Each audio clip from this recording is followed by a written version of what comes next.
received a message from Terrace Khan asking me to come. It is nothing, dear cousin. I will attend to it. I will attend to it. Rest yourself. Boone! Boone. Welcome, Boone. Welcome.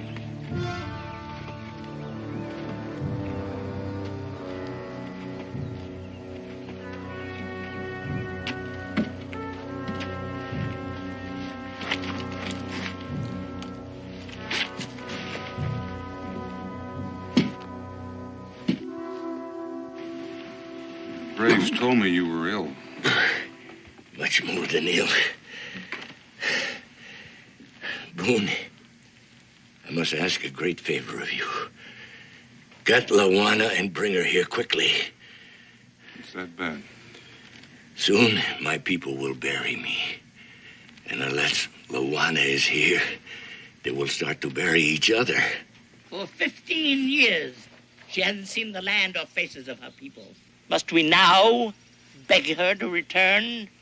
I say she is no longer a Delaware. She's a white. And I want no white for my queen. I challenge the words of my cousin.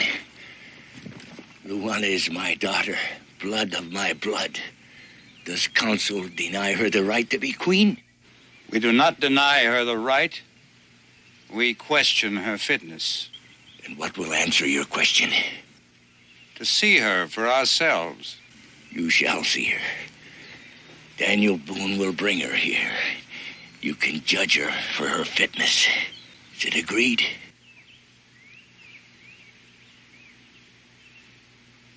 It is agreed.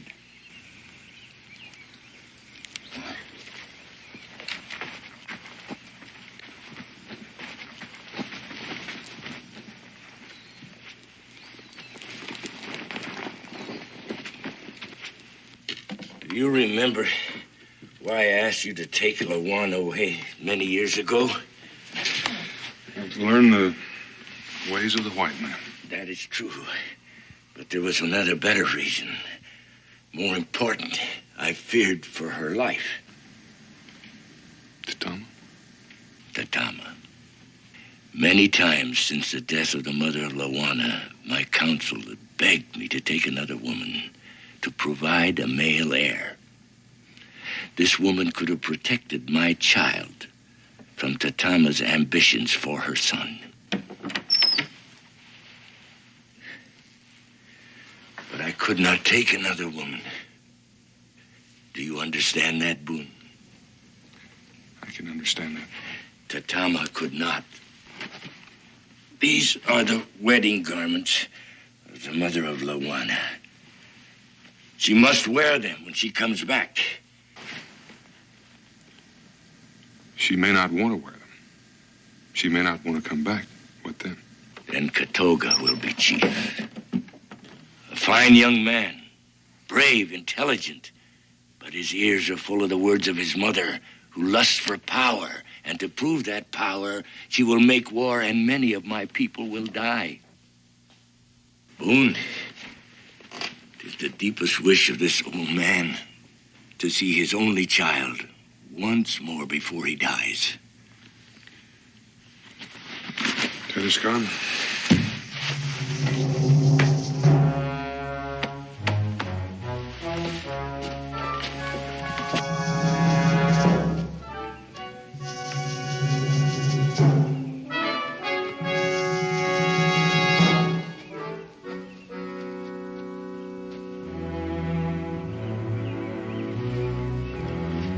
He must not be allowed to return. I wish it were not necessary. Is it necessary for you to become chief?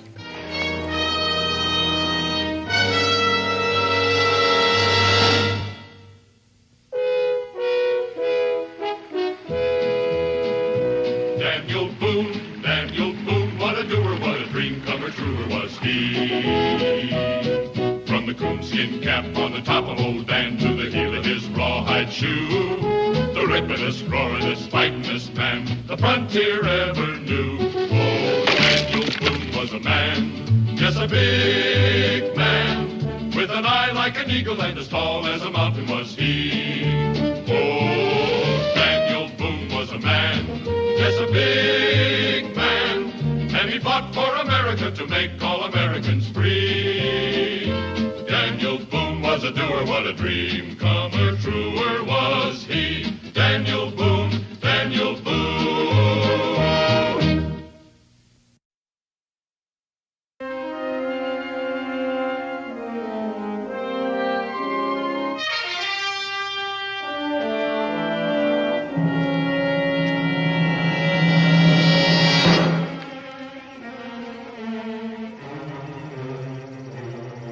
Hungry, Katoga?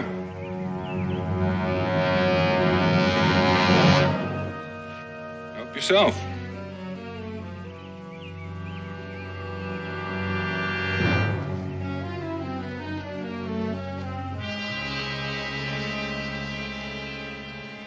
You must think me foolish. Well, it did seem a mite foolish. You leaned up against that tree all night when there was a good fire a few feet away. You're, not planning anything hostile, are you? No. And why are you following me? To see that you do not bring Luana back.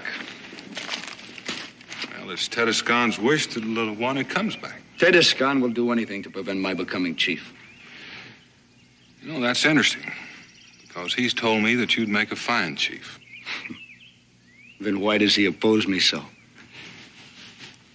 He opposes your mother. He feels as chief you would serve her and not your people. Boone, I have been trained since childhood to rule my people. Well, now, that may be, Katoga. But who was your teacher?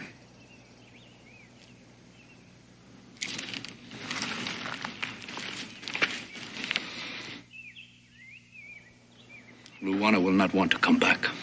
Well, maybe we ought to leave that up to her. She's still Tedescon's daughter. She will have forgotten by now.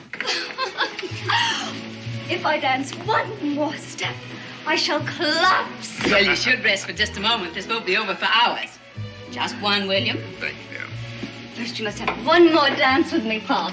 Not on your life, my dear. Come on, Oh, no. William. As far as I'm Please, concerned, please. your engagement party is over. William, I've got to please. save my feet for the wedding. Please. Oh, there you are, Louise. For a minute, I thought you'd run off and elope with somebody else, Mother. Father, you must convince Father to dance with me again. Oh, yes, one more. Away with you, boy. I shall dance only if I'm carried. Oh, now stop that. That. Yes, Amos. There's Mr. Boone here to see you, sir, and a companion. Well, show them in, please. Daniel Boone? Welcome. Why, it's been years, man. About 15. Welcome, Mr. Boone. This is Creighton. And, your... This is Katoga of the Delaware Nation. How do you do? What brings you here after all these years? Well, I hate to intrude on your party, but, Excuse me, please. But I have to return to my guests. well, I think you're the one I came to see. You're Luana, aren't you? My name is Louise Creighton. Oh, Amos, would you serve the refreshments, please? Yes, ma'am. And, do please continue dancing. Perhaps we could go in here and talk for just a moment. Come on down. And would you, please?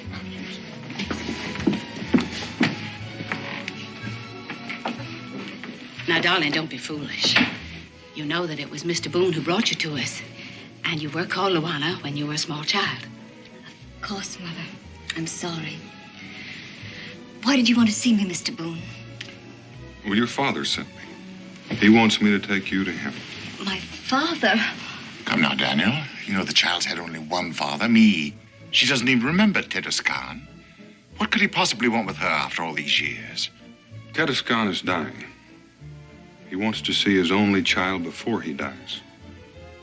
He wants her to take her rightful place as queen. Queen? Queen of what, for heaven's sakes? Queen of the Delaware Nation. Nonsense. That's enough, Father. I'm sorry to hear Tedescan is ill. He's a great man, a fine leader.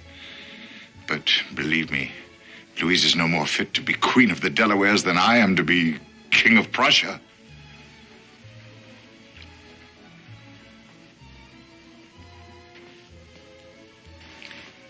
Tell the worthy Tadescan that Miss Louise Creighton regrets her inability to attend him due to her imminent marriage.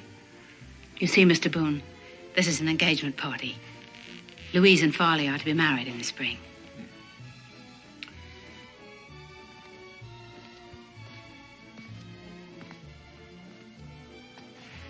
I haven't heard anything from you yet, miss.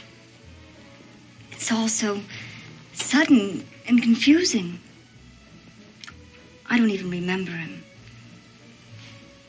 What would I say to him? I don't think you'd find Tadescan hard to talk to.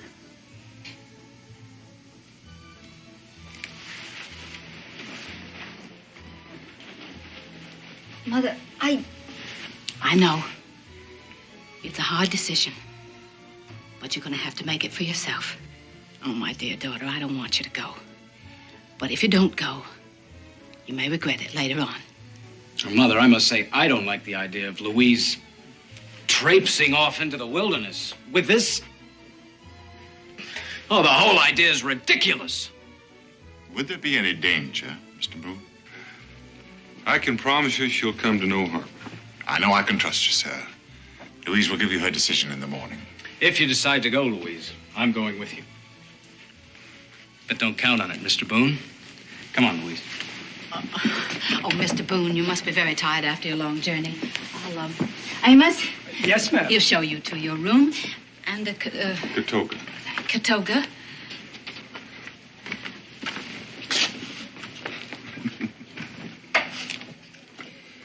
Good night. Good night. Elizabeth, I could use that drink.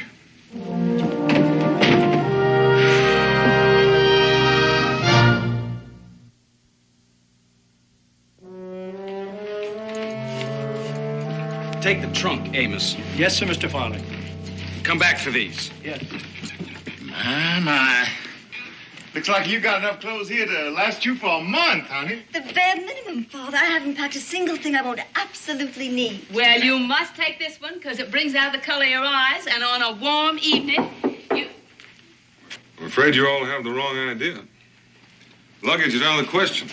We're walking all the way. I think you'll find this better for traveling than anything you have in those valises. It was your mother's. She can't possibly wear that.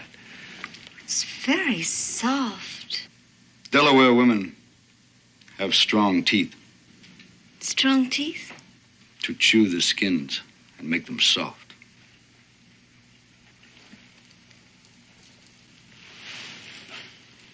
We'll wear what we're wearing. Thank you. Unless... You sure you want to go, Louise?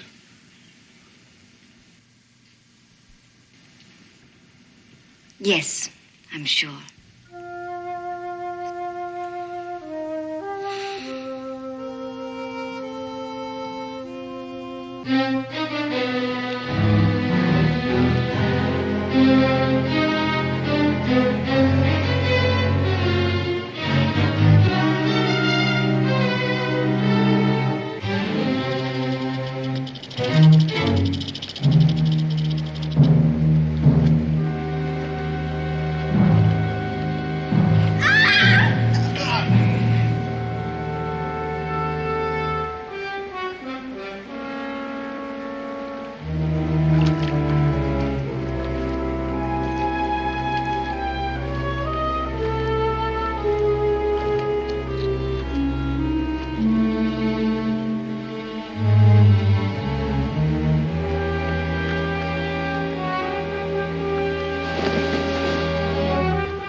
Was it necessary to be so rough?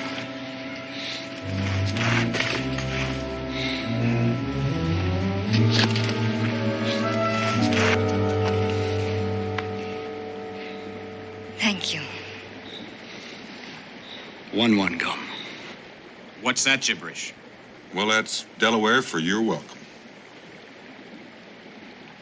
You may have noticed, Creighton, that it makes more sense sometimes to have a woman walk behind you. Like a squaw?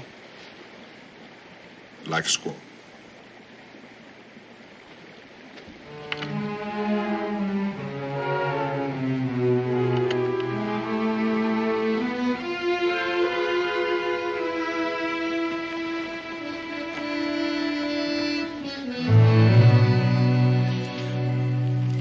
The Delawares, they're not like most tribes you've heard about. They stay pretty much in one place.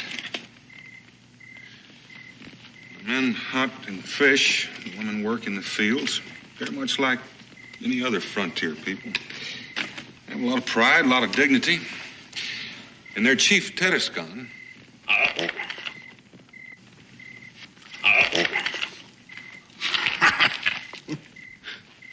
Pride and dignity, indeed. You were saying, Mr. Boone? You were telling us about the charms of the Delaware people. well, now, Katoga's not really like that. He's just putting on a show for you. Why, pray? He's trying to scare you off. Scare me off? Why? Well, because he wants to be chief himself. But I'm not going... I'm just going to visit. Now, he really can't be sure of that. He thinks you might talk to Tedescon. Change your mind. Eat some. Very good. That's enough.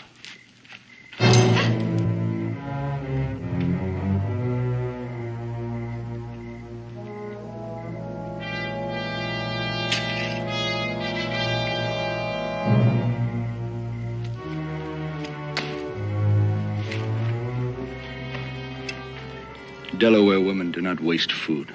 Nor should they, I'm sure. For they can't afford to. But Miss Creighton does waste food. She does not know how it has come by, nor does she care. She only knows that it is there and in excellent abundance, and that's all she need know. In short, she is a lady.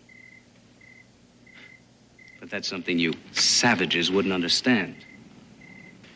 Come on, Louise, we're going home. All right. Before you leave, I want to ask you a question first. Are you really all he thinks you are? We were raised together, remember? I'm talking to you. I don't understand. I think you do understand, but I can be more specific.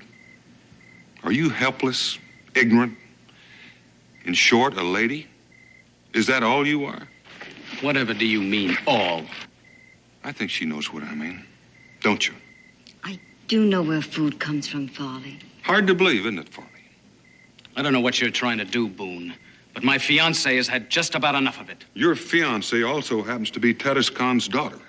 Aren't you interested just a little bit in knowing what that means? It means she's the daughter of a dirty, ignorant savage, which is something I shall always endeavor to overlook. Don't trouble yourself. Louise, I didn't mean it that way. Louise.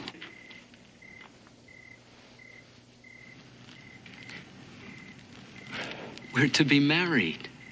But only if we overlook certain things. Isn't that true? Yes. I won't have a squaw for a wife. Do you think you can overlook my parentage, Farley?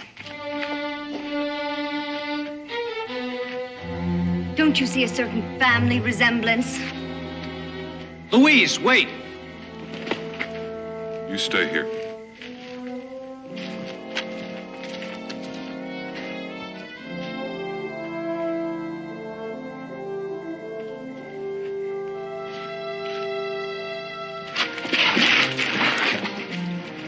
It'll dirty your hand.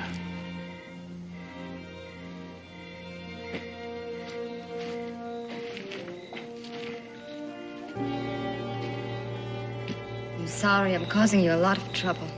Yes, you are. I made a promise to... Well, how did Farley put it? A dirty, ignorant savage? But I plan on keeping it if I can. Luana, you can go on back with Farley, all right. But on his terms. as a dainty little doll who faints at the sight of a hunk of meat. Do you want that? I don't know. Could it be that you're ashamed of what you are? That you're pretending to be a fool so you can call yourself a lady? I am ashamed. And I've always been ashamed. Why, Luana? Because you don't know anything about Indians except what you've heard. You know, most people don't hate Indians. They pity them. They want to uplift them. Which pretty much means that they think they're inferior. I suppose it does. Take Katoga. Would anyone in their right senses dare pity him? No. No. Because he's proud of who he is and of what he is. And so should you be. You're the daughter of Tedescan, a great ruler of a proud people. Feeling inferior the way you do, you may not be worthy of him. Mr. Boone,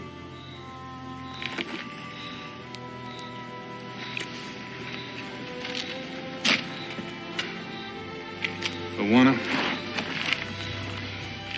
you can do what you like with these. I'm tired of carrying them.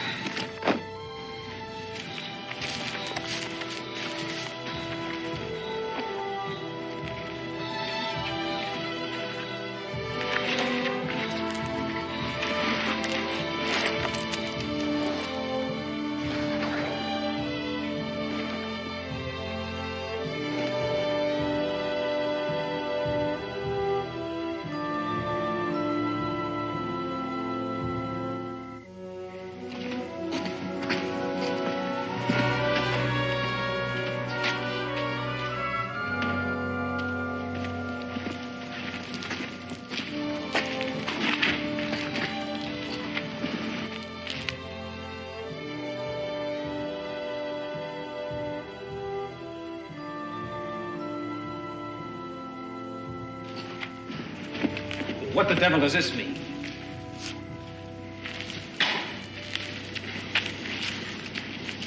did you know my mother, Mr. Boone? A long time ago. Do I look like her? Very much. Do you intend to remain in those ridiculous garments? They're quite comfortable.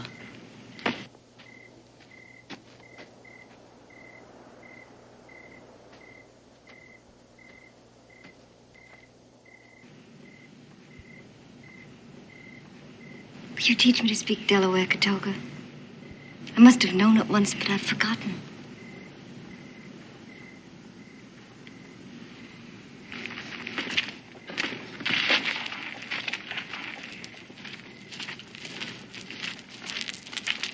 Have I done something wrong?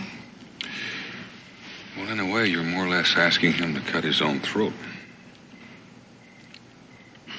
Because he wants to be chief. That's right.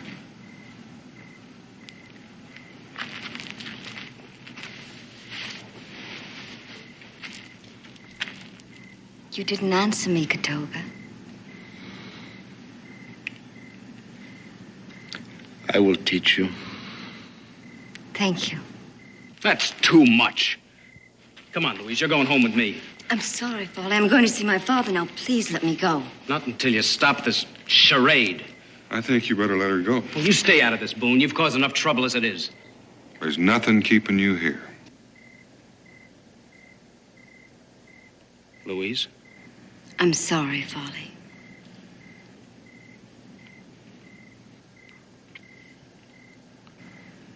It isn't the same anymore. Can't you see that? What shall I say to our... to my parents?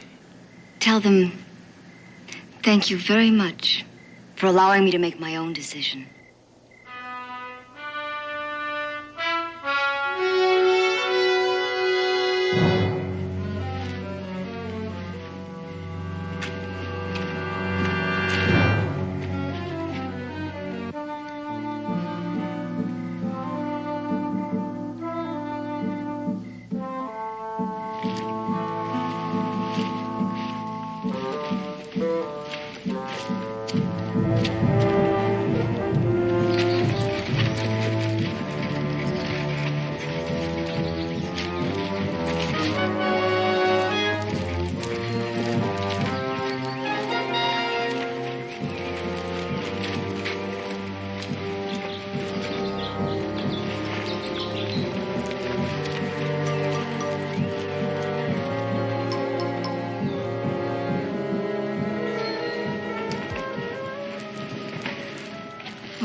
No, John.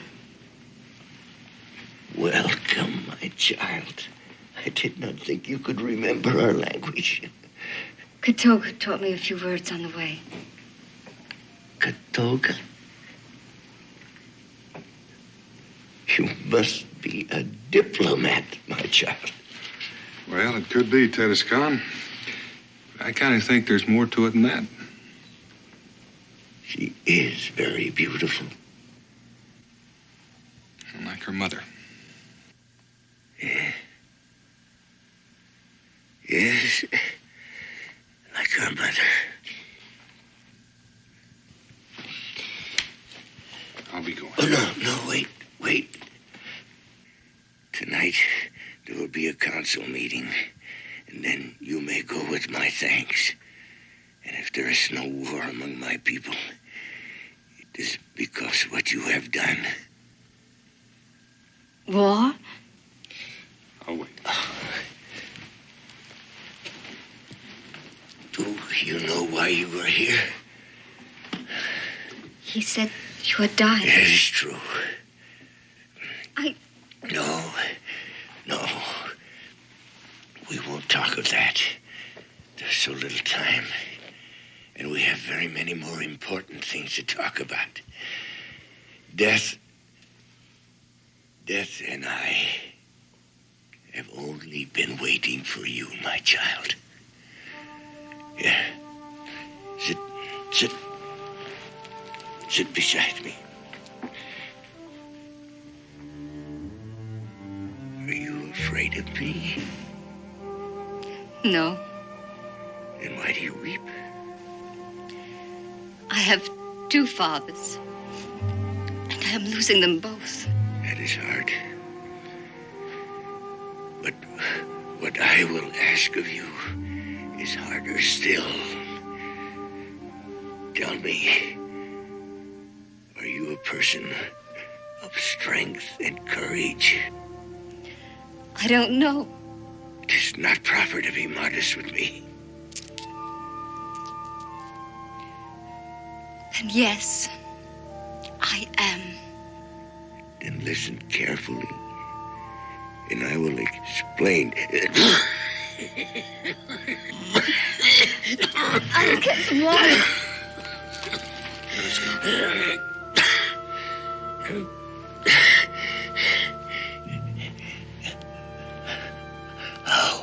How does she seem? She's the daughter of a great chief. Oh, Boone, I must ask you to do one more thing for my people.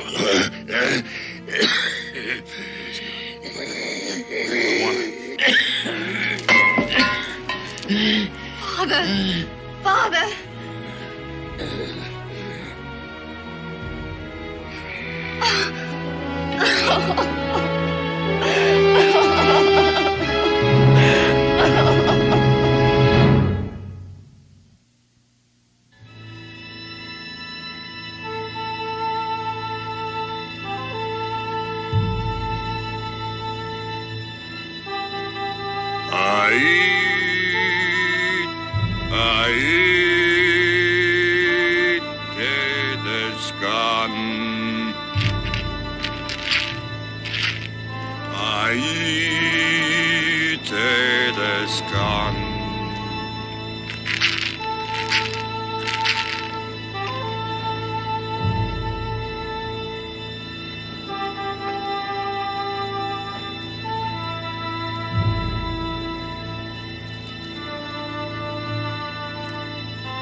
I loved him too.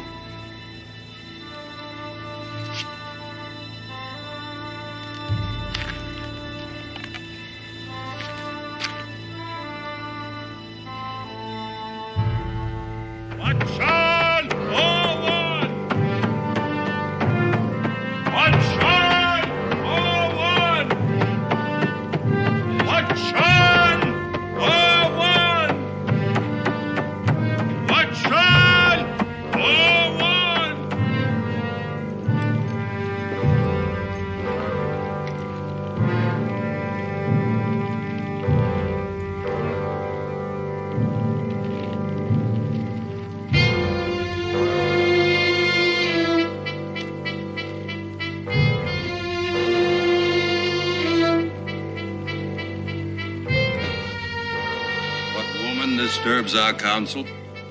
I am Lawana, daughter of Teduscan. I claim the right to sit with the council in place of my father. You may sit.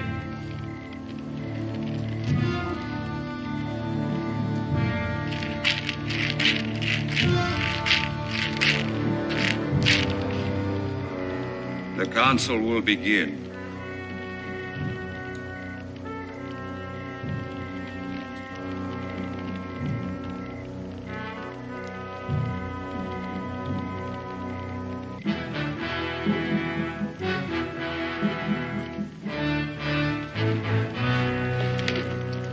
In the name of the spirit of the feathered robe, I command the presence of the chief maker. Who commands the presence of the chief maker? Lawana, daughter of Teduscan, rightful queen of the Delaware nation. All who accept this woman as queen must pay homage.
I demand the ancient trial of kings. The right of Luana, daughter of Teduscan, has been challenged. One who cannot accept the challenge cannot rule. Is that not the law? It is the law. Do you accept the challenge? I accept. Do you understand what the trial requires? That only the bravest may endure it? Only the bravest is fit to rule. It is your right to stand guard over the place of trial. I will stand guard. It is your right to choose one to stand guard with him. I choose Daniel Boone. Does Daniel Boone agree? I agree. So be it.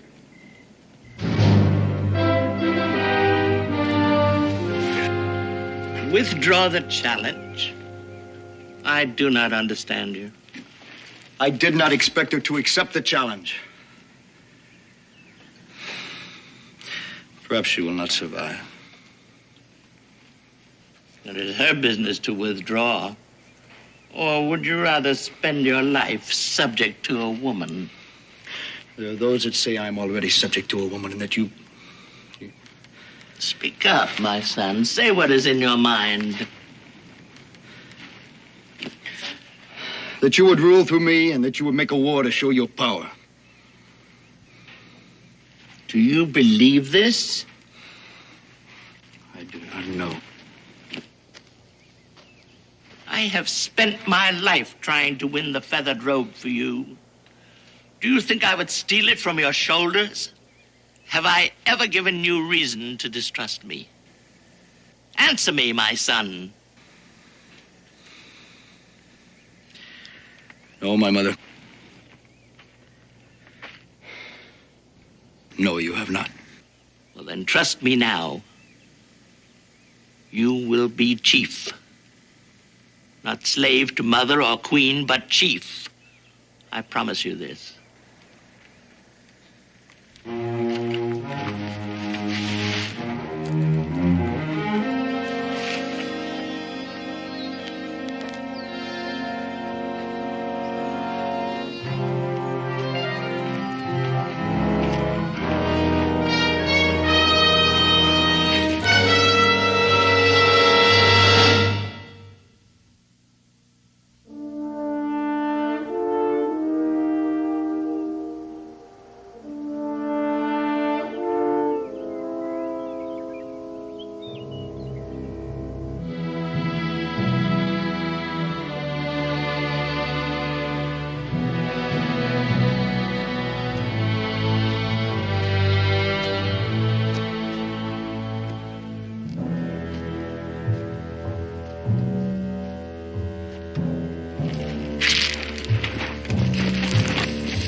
Stop this, Katoga. So can she. This is the last moment when you can withdraw from the trial without losing honor.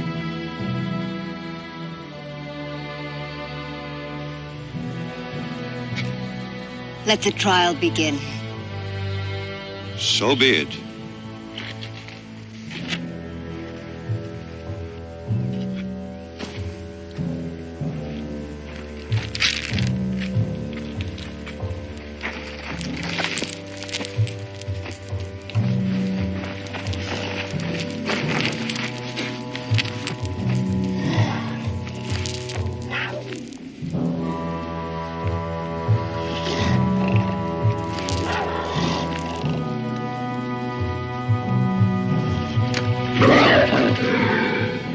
You must remain until we return.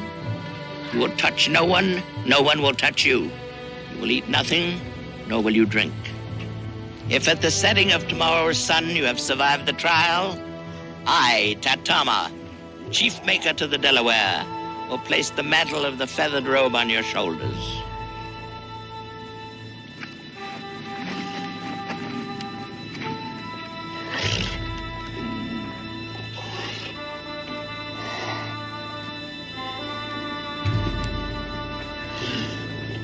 Aye, aye.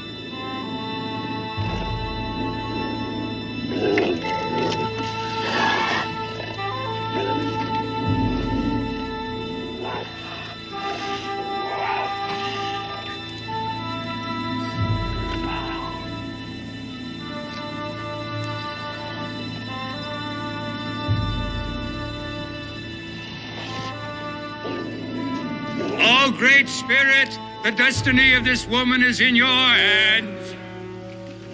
To interfere is forbidden. You, Katoga, and you, Boone, will remain to see that the will of the Great Spirit prevails.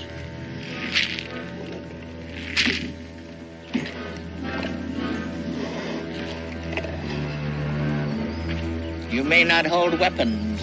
It is the law.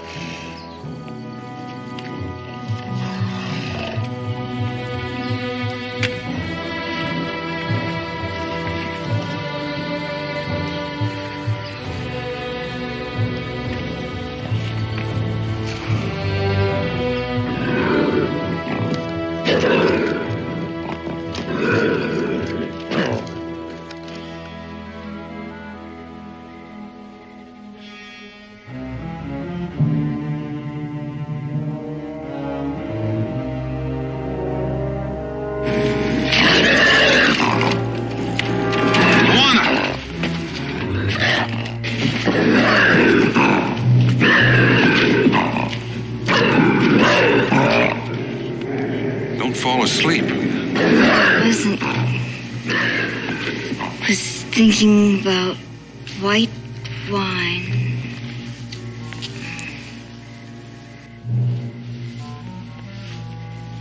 Have you ever had white wine, Katolka? I've never had white wine. Poor Katolka. Pity Katolka. I never should have gotten you into this in the first place. I'm all right. Just a bit chilled. Well, you better enjoy the chill while you can. It's going to be daylight before long.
Can't take anymore.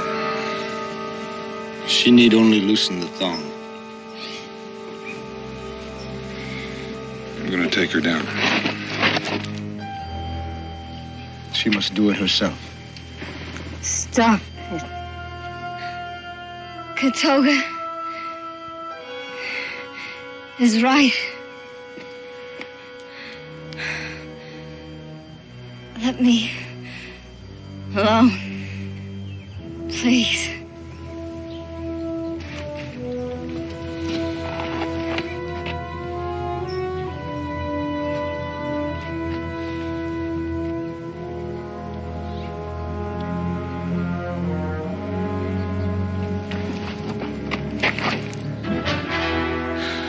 Stay with her.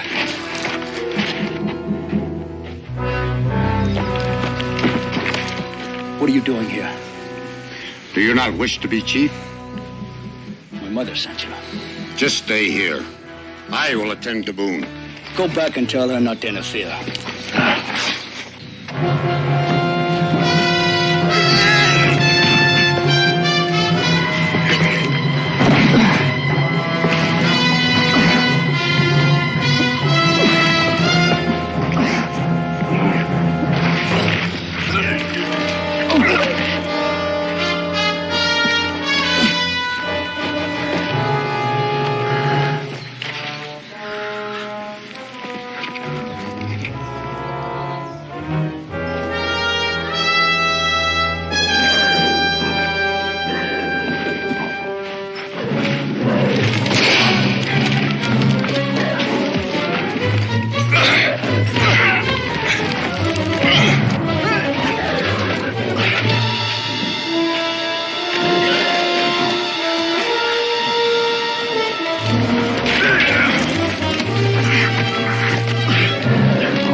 Katoga, are you all right?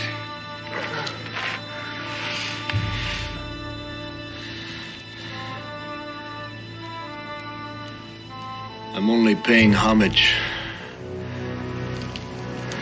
to my queen.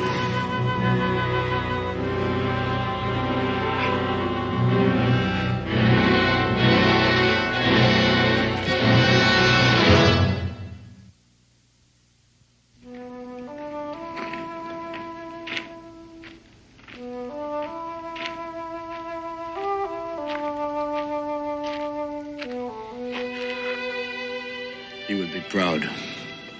It's because of you that I was able to do it. Perhaps. I've come to say goodbye. I'm leaving with Daniel Boone.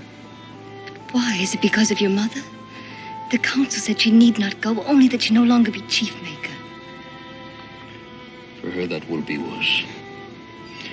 No, I'm leaving because I will not be chief. I've sworn this to myself. Isn't there another way, Katoga? Must a queen rule alone? You're very bold. I keep surprising myself. But a queen should be bold.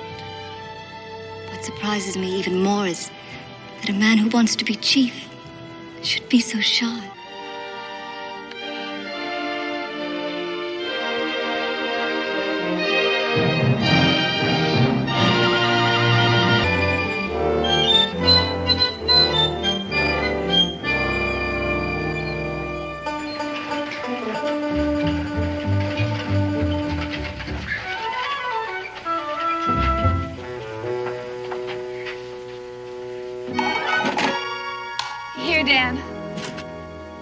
Becky, we haven't got room for any more of these things. Well, can't we stow it in Sally Martin's soap kettle? There's no soap kettle. Oh, dear, it must still be on board the ship. That's all this wagon needs is a 100-pound soap kettle. Now, Daniel Boone, we only bought what the people back home have to have. The way Cincinnati's been lately, Boonesboro might as well not have a store. Oh, don't fuss. I'll go see if it's on the ship. Well, never mind, I'll go. Just in case anything else is forgotten, I'll go along. I'd better tell Israel.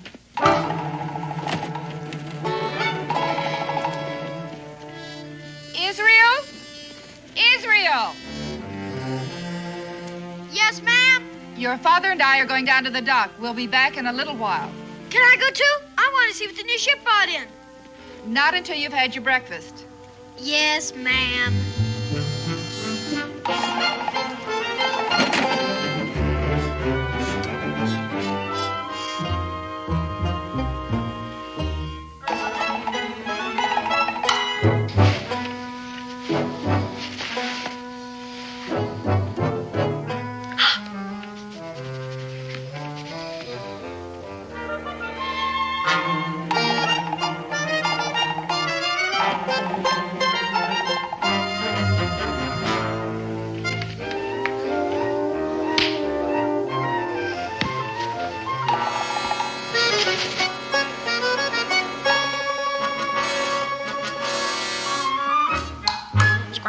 Square deal.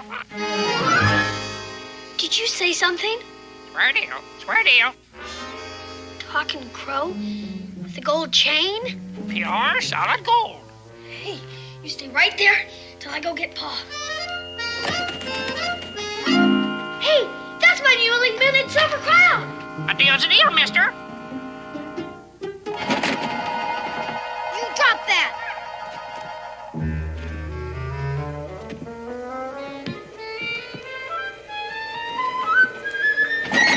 Doggone you!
the coonskin cap on the top of old Dan to the heel of his rawhide shoe.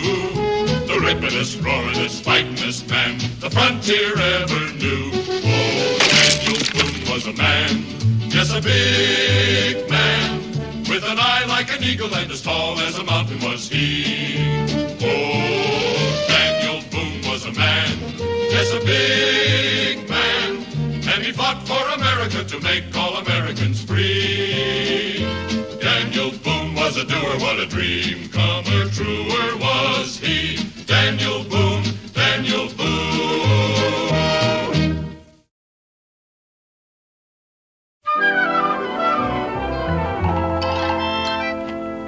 You'd run into a wall and dashed your poor brain out if I hadn't stopped you, lad.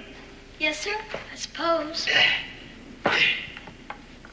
Was that a real man? That he was. So small. Yeah, that's why we called him Short Joseph. He was a good shipmate. Little Scataway's my name. I'm a seafarer lad. Israel Boone. What was that name again? Israel Boone. My father's Daniel Boone. You probably know him. Israel? I had a shipmate named Israel aboard the old Peril. He ended up climbing the King's rope. Does that mean hung? Aye, that he was. The King's rope. Died cursing as noble as a belted earl. Is he a pirate? Now, if you're going to use that kind of language, yes. The Jolly Roger was our flag, lad. Buccaneers politer. Square Deal's his name. A deal's a deal's his motto. He stole my newly minted silver crown. Stole? You mean he took it without giving you something in return? A bundle of needles. Well, then stole ain't the word, is it, son? But they weren't even his needles. He took them off my pa's wagon. A deal's a deal. If I were you, I'd hold my tongue. Your honesty is in judgment. Ah, my lad, he takes to you. Here you are, Square Deal.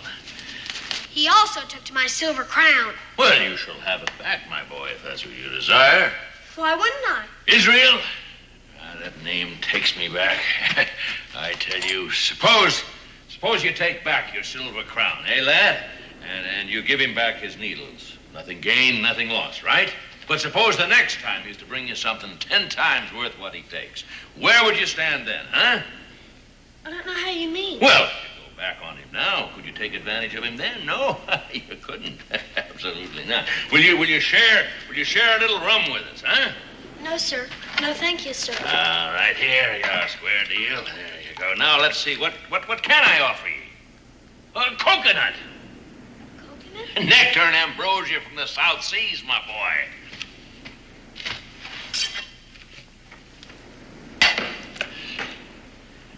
There you are, my boy.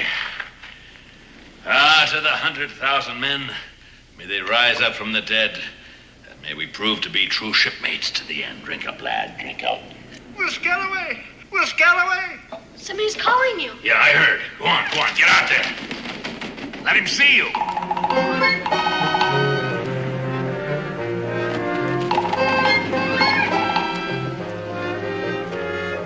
Will, why didn't you sing out? I came with... Belay that! Son, you'd better go. Fly with me! Fly with me! Thank you, I'd like to. Glad to meet you, sir. Yeah, same deal. Thank you for the coconut. Yeah, thank you for the coconut. There. Well, That's a Daniel Boone's young sprout. Daniel Boone?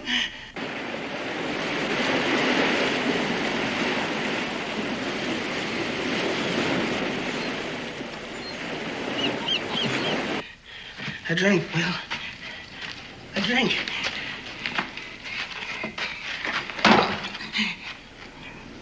Have you got the captain's scrimshaw chart? I got this from hand. Huh? Fool, you let him here? You mean he knows where I am? No, nobody follows Judd less than I let him. That's why I was by the captain's side at the end. How did you get the chart?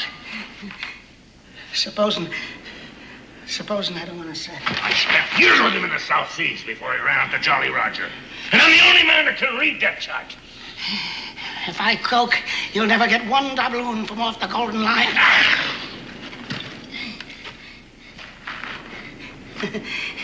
The captain was a pretty clever man, burying his boys and his treasure. And without his chart, you can dig this cove from end to end to end. Poor Judd. There's a chart. What'll you do with it, mate? Curse he for croaking. Curse him for croaking. Where's that chart?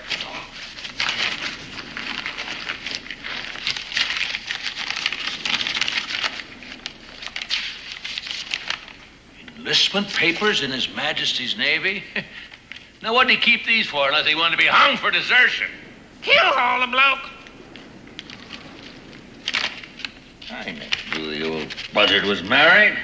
Nancy May, that's a pretty name for a wife. Sonic somewhere, I know that.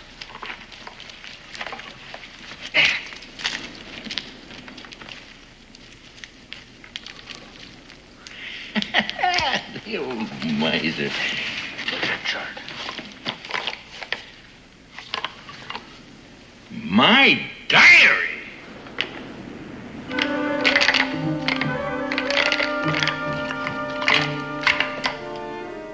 Captain's mark. The Golden Lion, the ship's longboat, the Pearl itself, and the captain holding a trident.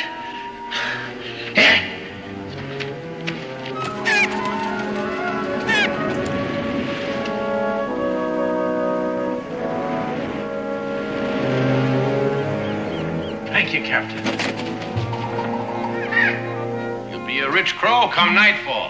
Batten down the hatches, storm ahead. Huh? The Boone lad? You shouldn't have invited him back. Breakers ahead.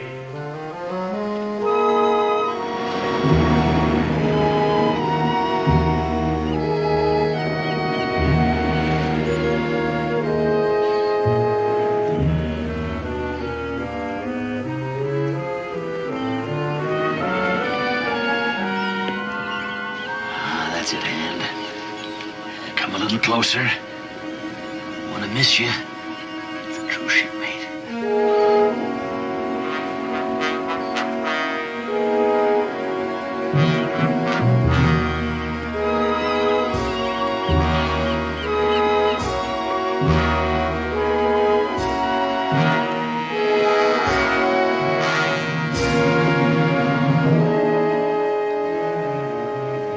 Thank you, mate.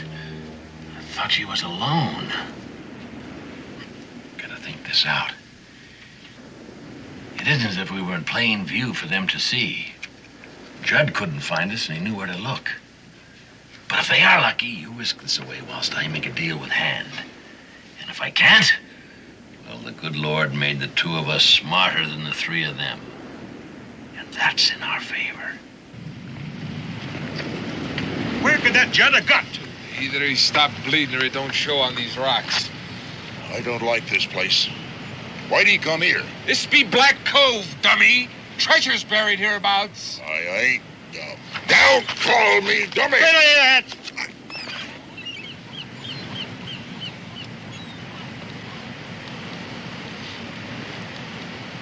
Sorry, Gentle Sam. Why, you was there as much as me. Maybe more, eh? The Perro stood right off that point. Up in the rigging I was, keeping an eye on the Cotton's launch. She rode low in the water, lads. From the weight of gold doubloons. I always admired the captain for that bit of work. Went ashore he did with 4 men. When he come back, he's all by himself. Not a scratch on it. The captain's gone.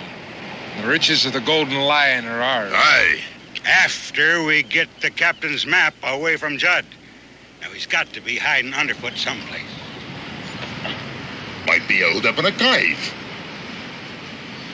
Listen to Gentle Sam. He could be right at that.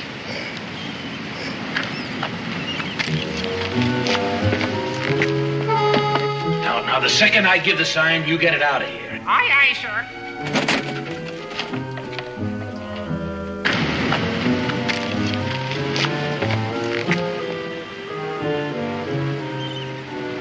Maybe he's hiding over there in them hills.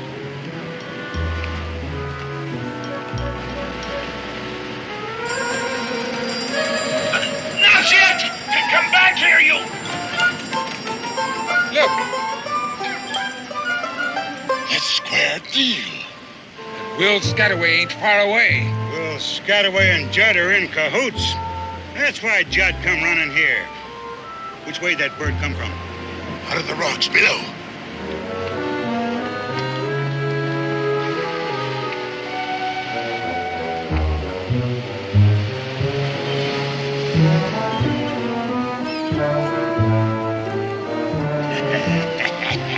Right where I say. Spread out. Keep low behind the rocks. They know we're here. Watch out for Will Scataway. He'll have a trick up his sleeve.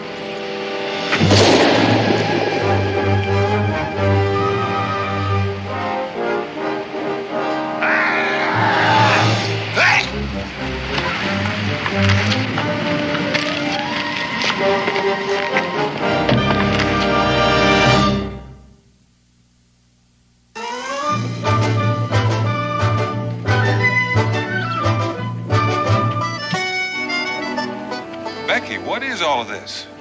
Well, the plow is the one you ordered for the Jimsons the day we arrived in Phoebus. Here's the bill of lading. The rest, I guess, was delivered with the plow. Madras cloth, licensed by the East India Company, delivered to Rebecca Boone at the Sign of the Dolphin? I needed it. I suppose we couldn't have made the trip without this fancy plate. Oh, Dan, I'm so tired of our wooden ones. I'm even afraid to try to read this Chinese writing. I fancy it says tea. Cincinnatus hasn't had an ounce since spring, and everybody needed it. I can think of one person who doesn't need it. Oh, I'm not riled at you, Becky, but... Thank you very much. Dan, I'm rewrapping these smaller parcels to make it easier for you to pack them. Oh, that's very nice. Doesn't make the wagon any bigger. You know, by the time I've piled all this on top of that, it's going to make this wagon so top-heavy. What are we going to do? Go down to the smithy and get a bigger wagon. Pa! Ma! You'll never guess. You bought something with your newly minted silver crown. No, a crow took it. A what? A crow. He flew into my room and traded me for it. Well, I reckon you've seen the last of your coin. Oh, no, sir. I followed him. He had a gold chain around his neck. A crow with a gold chain? Pure, solid gold. Square Deal's his name, and a deal's his motto. He can talk. He lives down by the ocean in a little cave. Well, I always thought he was a parrot. I think he's a pirate, if you use that sort of language. Buccaneers plied her. Oh, Israel. His best shipmate was named Israel, too. But he ended up climbing the king's rope. What? They hung him. Daniel. I'll talk to him when I get back. We're leaving tomorrow, I hope. And high time. Pa didn't believe me. That's because you exaggerate. And you went to the docks without breakfast after I told you. No, ma'am. Just come with me right now and I'll prove it. Right now, you're going upstairs and you're to comb your hair and wash your face. And then you're going downstairs and apologize to Mrs. Browning for being late. And then you're going to ask her to please feed you. But, Ma, won't you please listen? Did you hear me? Yes, ma'am.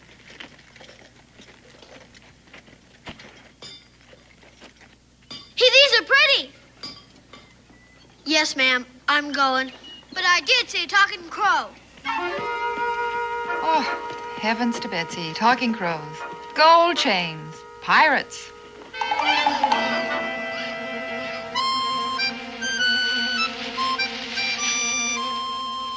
Delivered to Rebecca Boone. Sign of the Dolphin.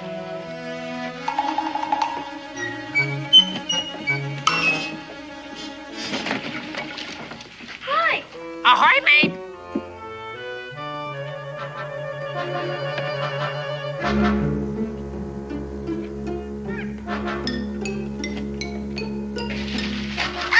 Hey! Hey! If you don't take something back, it won't be a deal, will it? A deal's a deal, mister.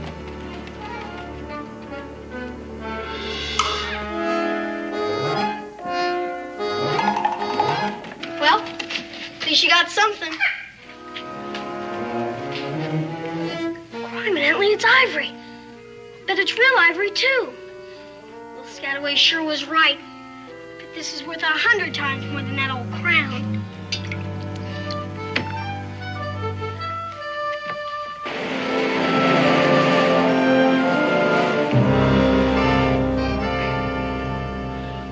it, Will? Stand up. What'd you do with it? I don't know what you're talking about. Next, I suppose you'd be saying you don't know Judd neither, right? I knew Judd, Gentle Sam. See, I might have admitted I did. Why shouldn't he? It don't do us no good, and besides, we know he knew Judd. Hey, that's right. We were all shipmates on the Peril, weren't we? Hey, stand up. Hey!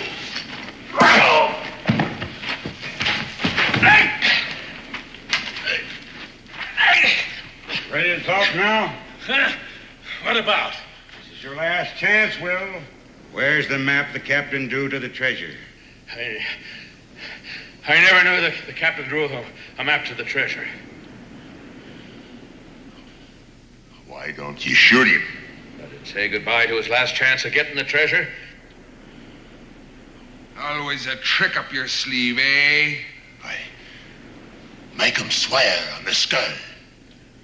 What's the use? He'd lie. Would you lie on the skull?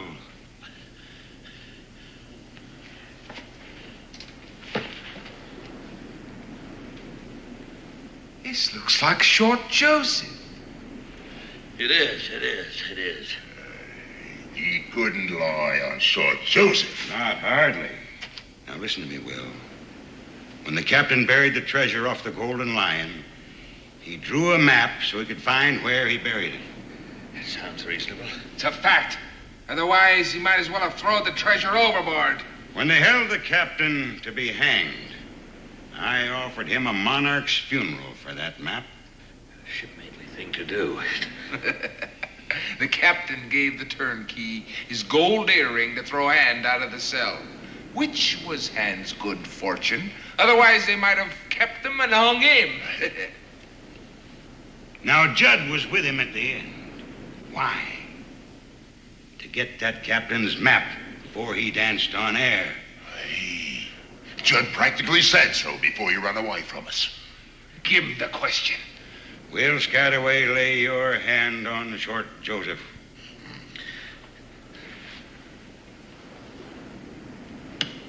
Where is the map the captain drew to the treasure? I swear on Short Joseph, I never knew the captain drew such a map. And I never saw such on paper or parchment. He lied. He lied on Short Joseph.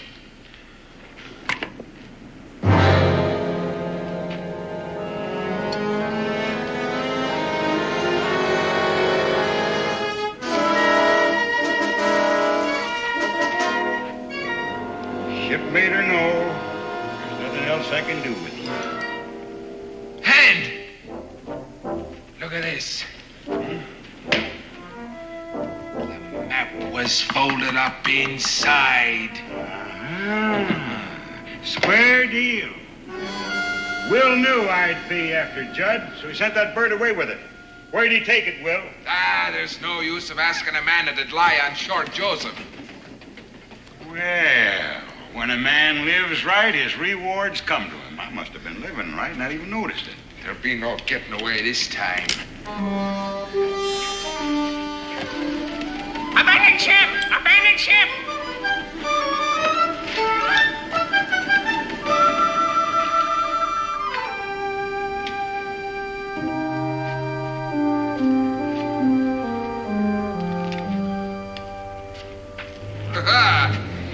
Will's in cahoots with a female. Female name of Rebecca Boone. Will, you always did have a way with the fair sex, you did. Fair women and black crows strive to please me. Well, they strive too hard this time. Oh! She wanted you to know she got you, Billy Doo. Now, we know where we can put our hands on her, and I got ways of making female women talk. Females don't stand up to me the way Will does. You want me to kill him? No, tie him up.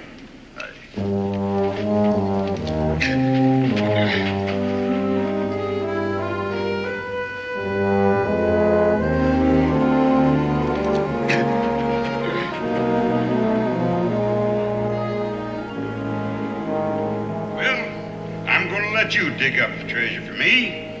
And then I'm going to drop you in the hole just like the captain did his for. And you can say your prayers till we get back. Say one for me, Will, if you got time. I truly regret this, Mrs. Boone. On the other hand, I know where Square Deal took the map and I could get it back. If I could get but loose on this thing, if I could... Square Deal.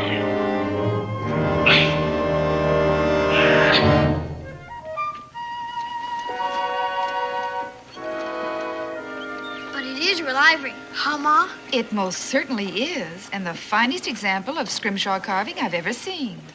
How much money is it worth? Israel Boone, you look me in the eye and tell me to whom this valuable ornament belongs. To me, Ma. Don't you dare tell me again a bird brought it. All right, I won't.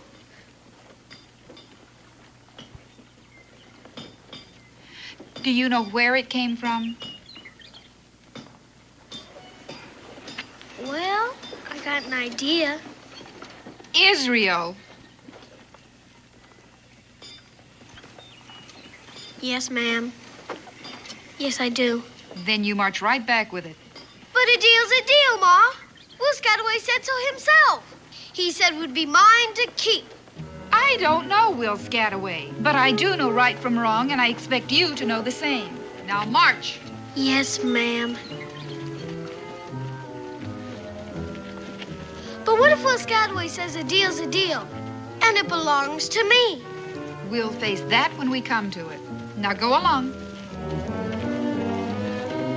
And you come back right afterwards, you hear?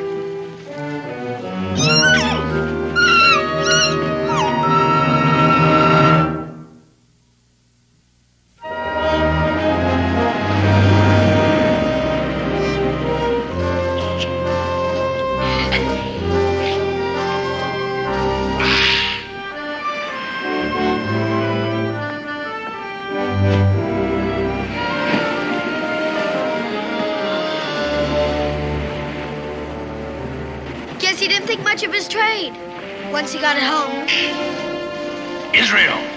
Israel, my boy! Yes, sir? Are you alone? Uh-huh. Come in, boy! Come in! Yes, sir.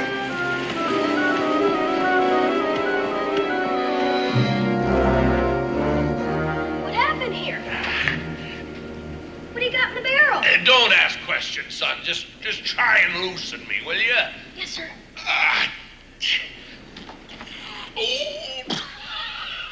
I don't think I can do it. When a man from the peril ties a knot, son, that knot is tied. Buccaneers attack you? You may call them pirates with me blessings. Try cutting me loose. No. The blade is over there. Over there. Be quick.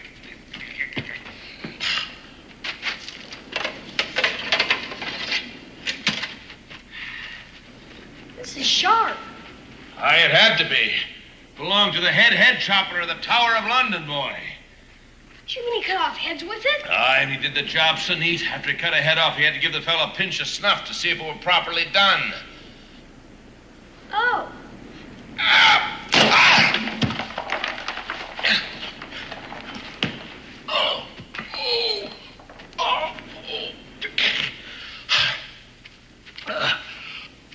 Are you in pain, Mr. Scataway? No, son. I'm just getting the circulation back in the old limbs, that's all.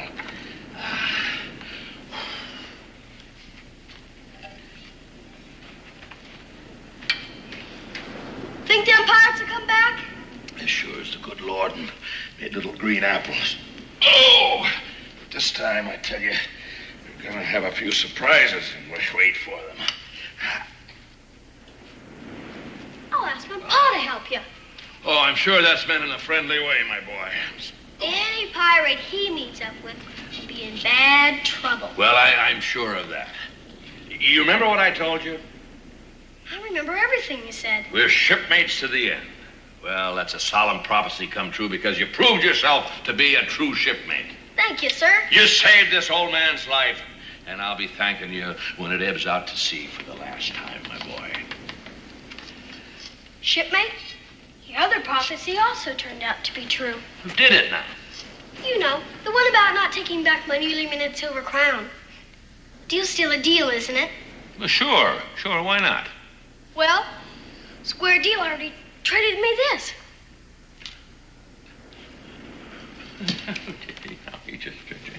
My mother said I must take it back. Well, I'm sure sentiment of noble womanhood. Your mother's a fine... I know that. I really do know that. She just wouldn't believe me when I tried to tell her that a deal's a deal. I think she would if you told her. I said, if you just explained... I heard, Israel. I heard, son. Maybe some other time. Yeah, maybe some other time. Sure, why not? Except we won't be here. You won't be here? Well, why won't you be here? We're going home. All Ma and Pa have done in Phoebus anyhow is buy stuff for the folks in Boonesboro. No, look, lad, before you go home, I wouldn't want you to be disappointed, see? So I'll trade you back this fine, freshly minted crown, you know, for that little piece of broken down ivory there that... No, thank you. I like the ivory better. Bye. Bye, son. Wait a minute. Look, do you happen to be a card player? We've got an author's deck back home. No, that's one I don't know, authors. Well, say it out 3 Shakespeares. No, that's not what I mean. You see what I mean? I tell you what, you set up the barrel, pull up a seat, I'll get the cards. Okay.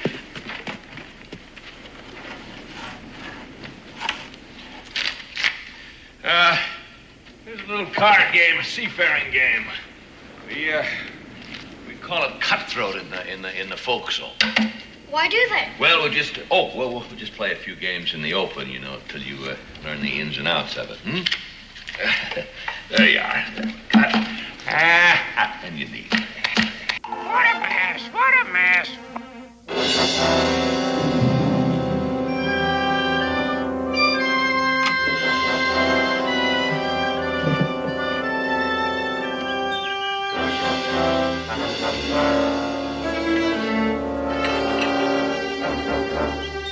Becky?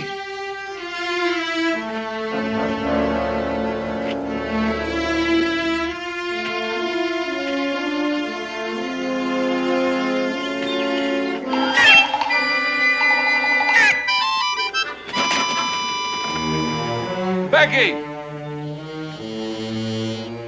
Israel!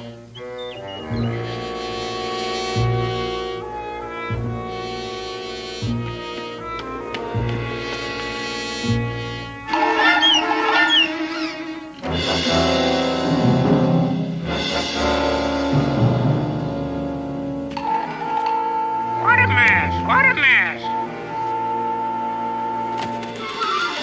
Well, a deal's a name, a deal's a deal.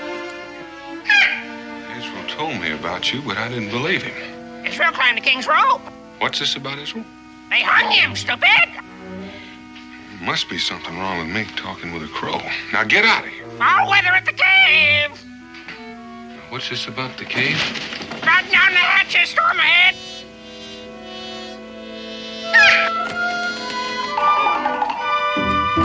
Now, hold on a minute. Wait a minute, will you?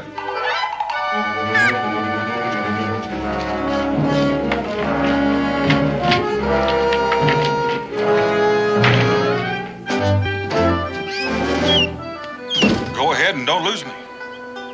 A deal's a deal.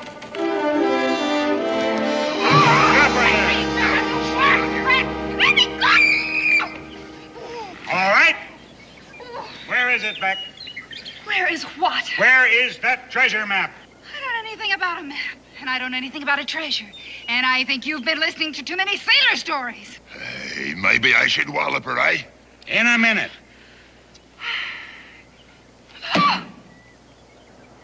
It's up to you, Beck. Oh, don't call me that. All right. Miss Booney, then. Mrs. Daniel Boone. Daniel Boone? Oh, I even heard of him. Well, Will Scataway and Daniel Boone are in cahoots. So the holier-than-thou Daniel Boone is as much a pirate as the rest of us. Dan is no pirate. Mrs. Boone, you have just been promoted to hostage. He'll give up the treasure to get his missus back, or his half of it anyhow. How about Will? Well, if Dan wants to split his share with Will, that's up to him. Mad. You're all mad. Boone is even sneakier than Will is. He'll have bear traps hid all up and down that cliff. My Dan is not sneaky, and if he were here, you wouldn't say that. Stand your hatch. Typhoon, I'm not your leader because I'm simple-minded. I'm tactical. Surprise is the road to booty. Take her away. You.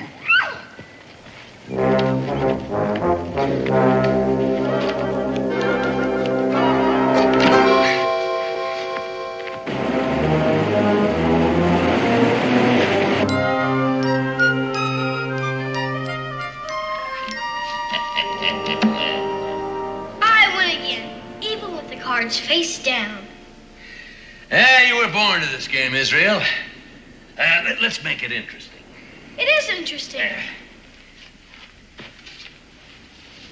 You like my head chopper sword, eh? Oh, yes. As much as that ivory trifle square deal traded you?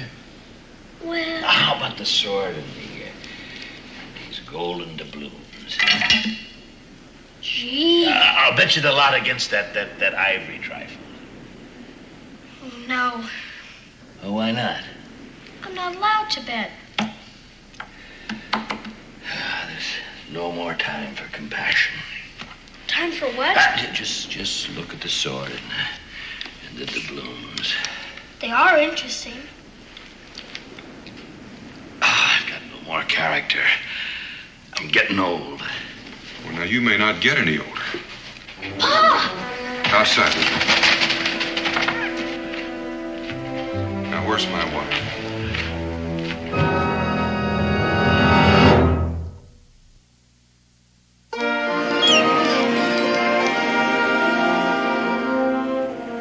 Standing watch, mate. Standing watch. You stand watch for both of us.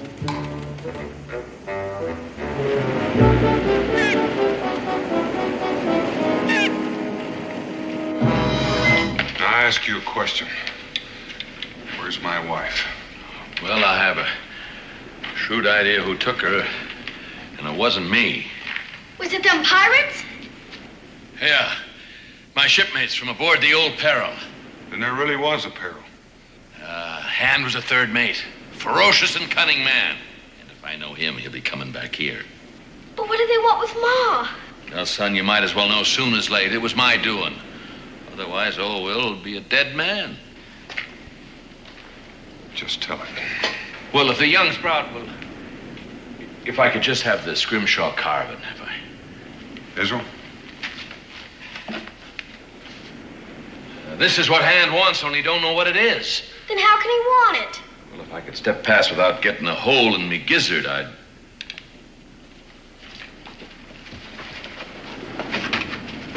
Gaze upon Black Cove. First time I laid eyes on it was 2 days after we sacked the Golden Lion. Ah, the Golden Lion. A rich prize she was. Every man Jack on the Peril put his back into the task as we raised every inch of sail and clothes for battle.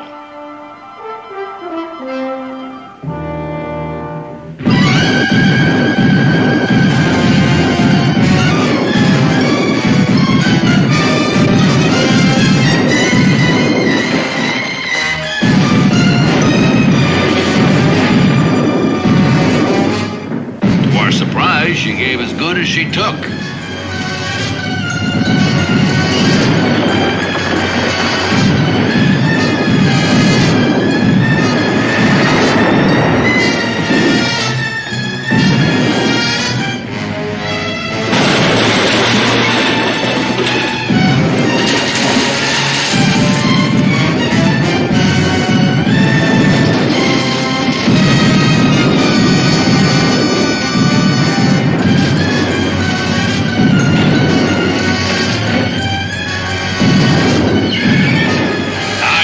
See Short Joseph at the wheel when he ended his days.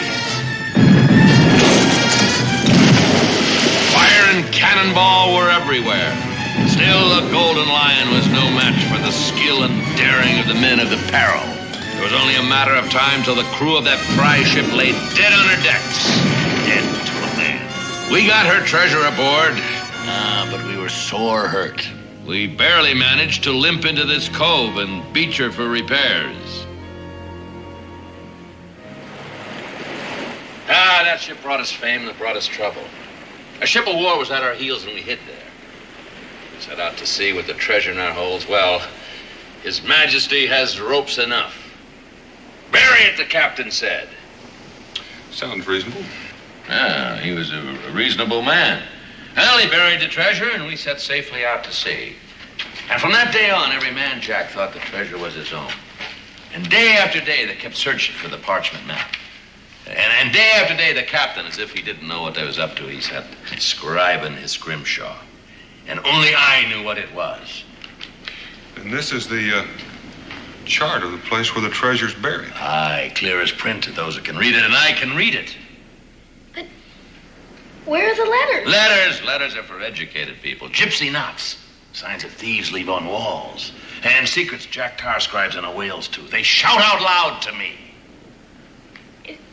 Is that the Peril? Yes, it's anchored in the deep, can't you see? And there's the captain's longboat. And the stone lion guarding the treasure. You mean that rock is supposed to be a lion? Yeah, you gotta use your imagination. Number 14 on the ship. Does that mean the number of paces? Aye, to old Neptune's trident. And old Neptune's trident is where the treasure's buried. Well, that's what the captain would hope he'd think, see. And you dig and dig and dig till you're old and gray, and you'd find nary a farthing. Look. Look there. Look out there. Trident shows the opening. Oh, even more now. Look here. The center time's the compass, pointing true to the North Star. Now, the outer rim's a path to follow, moving by the clock, as every sailor this side of the equator knows. North by the star, northwest by north, due east. Hey, your father made a fine sailor, Israel. The North Star's over the woods, too. Due east. That brings us south just above the high tide line. South. Circling southeast. Due south to a point just level with the opening in the rock. With your 2 feet standing on your own 50,000 golden doubloons. My golden doubloons. He's dividing the treasure with us, Pa. Well, now, Israel, you've got to own before you can divide. Well spoken, Mr. Boone. Shoot him, Mr. Boone. That's hand. No, Pa. They'll kill Ma. It's all right, Israel. Mr. Boone, looks like we both got what the other one wants. Are you all right, Becky? Yes. Oh, she's all right for now. He won't hurt her unless I say so. But if I do... That old square deal was supposed to be standing guard. Foul play, mates, foul play. Breakers ahead, breakers ahead. Mr. Boone, I got a deal for you. What kind of deal? I get the treasure map. You get Mrs. Boone. It's a deal. Well, I reckon I agree, especially when there's nothing I can do about it. Well, you ain't gonna give him the treasure. Let me have the chart. But you can't trust it. 1 minute after he gets his hands on it, he's just gonna... Stay put. The captain come to life again. Why, he'd have killed us both, Will, without turning a hair. I admire that in a man. Scataway. Yeah, well, I must have dropped it in... Hand it over. What's that? What are you up to? You've seen it before, haven't you?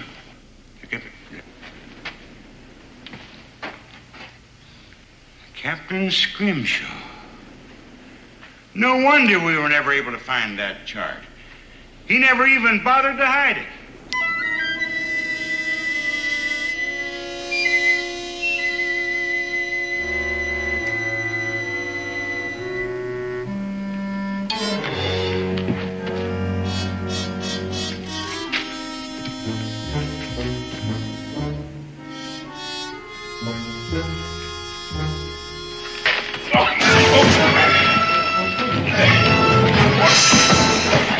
All hands on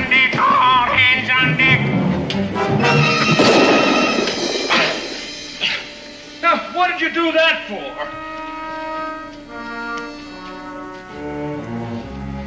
Farewell to the treasure. Looks like we're going to have quite a hanging. Climb the king's rope. I ain't hanging for nothing. Neither.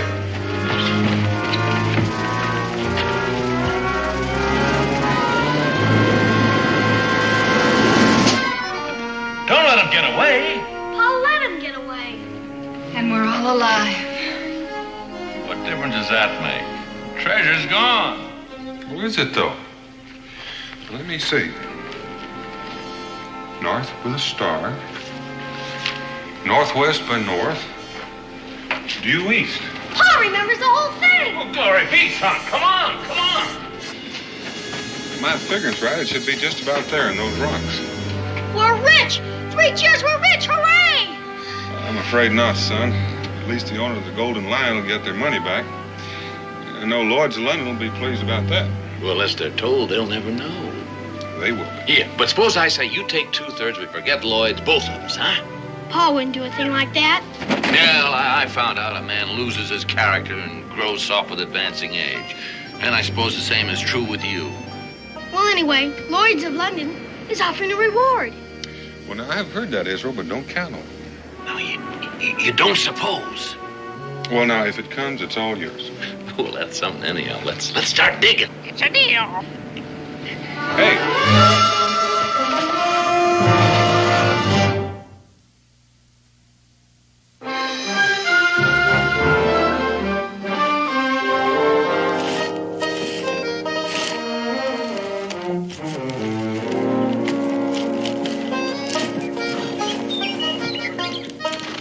All right, Will. Aye, mate. All right, make her fast. Yeah, taut can be. There we are. Ship shape. Oh, no, Becky. But these are our things, Dan. Slack her off, Will. All right. Stand by to receive aboard. Becky, you're going to have to drive.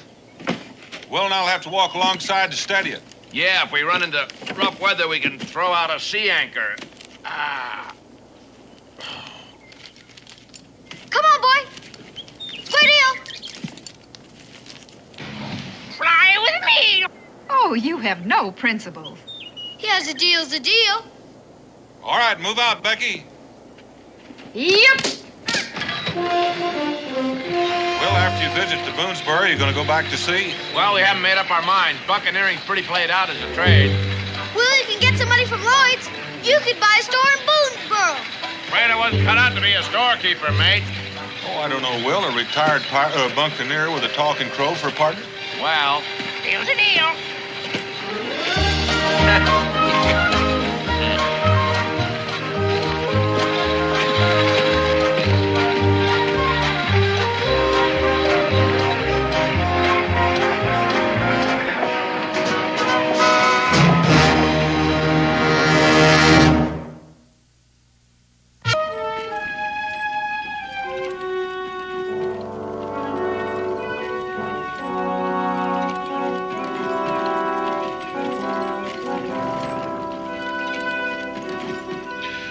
Reckon that's what we've been waiting for. And right on schedule. It's almost too easy. He doesn't have any British troops escorting him. Since the British control every foot of this territory around here, I reckon it...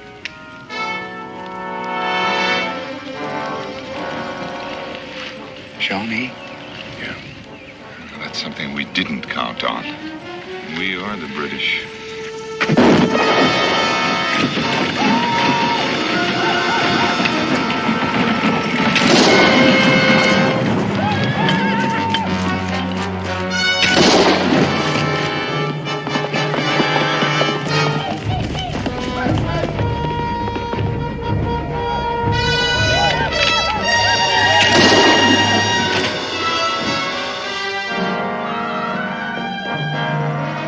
Jehoshaphat. That newfangled rifle, he's got 3 times faster than a musket. There are 200 more of them in that wagon. Shawnees must think they've tangled with a magician.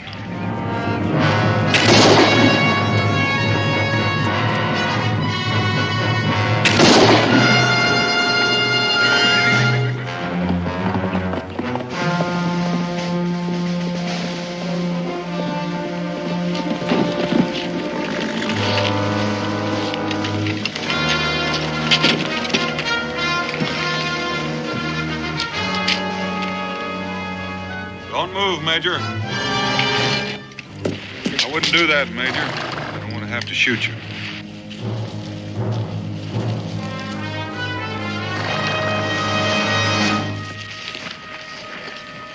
Don't be alarmed, Major Richardson. I'm not a Shawnee. You know my name? Major John Richardson, soldier, inventor, just arrived from London. With this extraordinary weapon, it could very possibly turn the tide of the revolution in favor of the British. It will, I assure you. Not as long as we have you, Major, and that rifle. And as for your generals, well, that's just an experiment. No more of them can be made without you. Oh, we have excellent sources of information. Yes, spies. Patriots, Major. The revolution has friends everywhere, even some in high places in England. Thanks to them, we know that you've only manufactured 200 of these. We know when they were shipped from England. We know that they're all in this wagon. Ain't that neat? We got the Major and the wagon. Except for just one thing. There's not a single rifle in that wagon. You were saying? What else do you know? You said it seemed too easy, Daniel.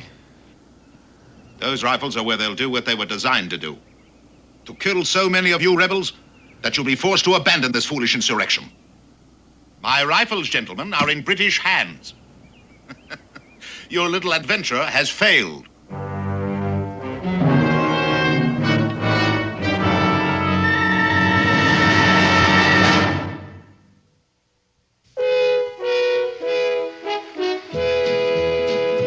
Daniel Boone, what a doer, what a dream comer, truer was he.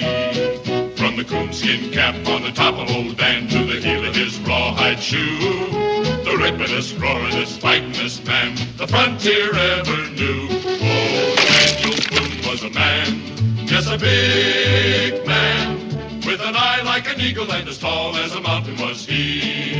Oh, Daniel Boone was a man, yes, a big man, and he fought for America to make all Americans free. Daniel Boone was a doer, what a dream comer, truer was he. Daniel Boone, Daniel Boone.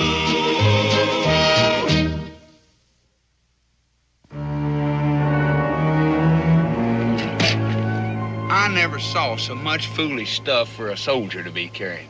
He must have 10 uniforms, boots, all kinds of reading books, silver eating tools, white tablecloths. Major Richardson is a British gentleman first, Jeremiah, and a soldier second. His inventions have made him a rich man, and he's learned to live like one. He's got some kind of a machine in there. Looks like it for fixing guns. You know, the fact that he's heading for those rifles must mean our information about date of arrival and port of delivery is wrong. We British are not bested so easily by your friends in high office. You see, we arranged for false information to be circulated, anticipating just such a contingency as this. Where are the rifles, Daniel? Well, according to this, they're due to be delivered in Salem and then on to Fort Stiles. Fort Stiles has only a small garrison, a few dozen men. Well, according to this, 200 hand-picked riflemen are en route there to train and serve under Major Richardson. To prove the rifles under battle conditions. I think that's the idea. Rather frustrating, isn't it, Mr. Boone? Those rifles won't do them much good without you, Major. My dear man, the whole British Army doesn't cease to function if one officer disappears. Anyway, anyone can learn to fire a breech loader, even mine. In any case, I'm of no value to you without my rifles. I think he's got a point, Mingo. Well, you ain't gonna let him go, Daniel. Not exactly. The Major arrived at the port of Boston less than a week ago, and he's never been here before. That's correct. What about it? He's due to report to Fort Stiles. Now, chances are no one there knows what he looks like. Mr. Boone, surely you're not thinking of trying to pass someone else off as me. I am thinking about it, considering the stakes. Well, they may not know my face, but my reputation is well established. Anyway, where could you possibly find anyone in this wilderness to impersonate an educated British officer and gentleman of breeding and culture? Right here.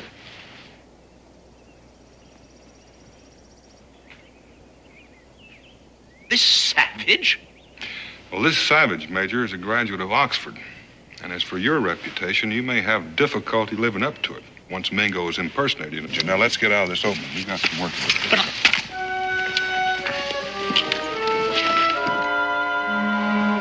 All right, Mingo, go.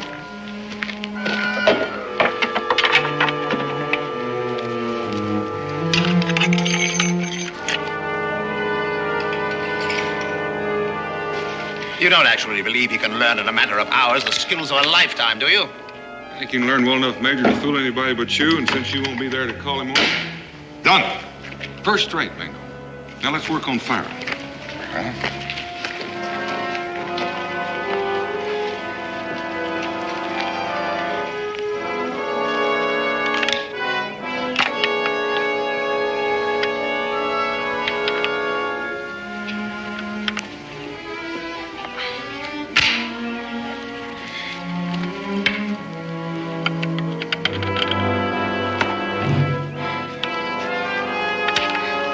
Anytime you're ready, Daniel.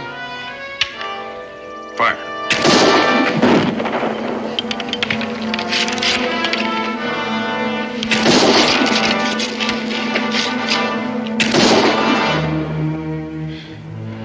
I never expected to see the day when I could fire more rapidly than you, Daniel. Speed's important, Mingo. It's not worth a hoot without accuracy.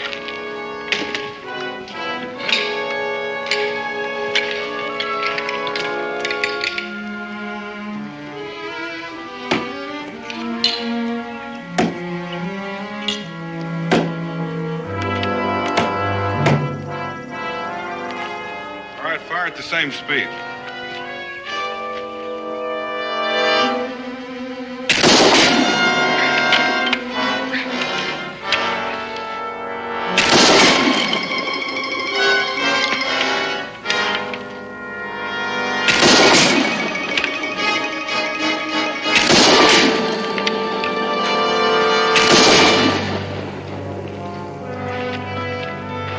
To be congratulated, Major. Truly magnificent weapon. Yes, sir, Major. Your rifle in the hands of 200 Kentuckians, well, they'd be the equal of 1,000 of the Crown's finest. Well, you're getting a little ahead of yourself, Mr. Boone. Even if he is accepted as me, how do you plan to get those rifles out of Fort Stiles? Well, that's a good question. I wish I had the answer.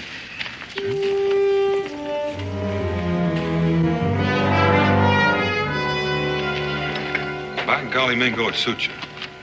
Well, it suits my father's English blood, but my mother's Cherokee blood is on the warpath over the scalping you gave me. Well, the hair will grow back. Yes, if my head is still connected to my neck when this is over. Well, there's no call to fret about that. I understand spies are shot, not beheaded. I can't tell you how that reassures me, Daniel. By the way, how am I to contact you when I've arranged everything? You're orderly. Orderly? Jeremiah.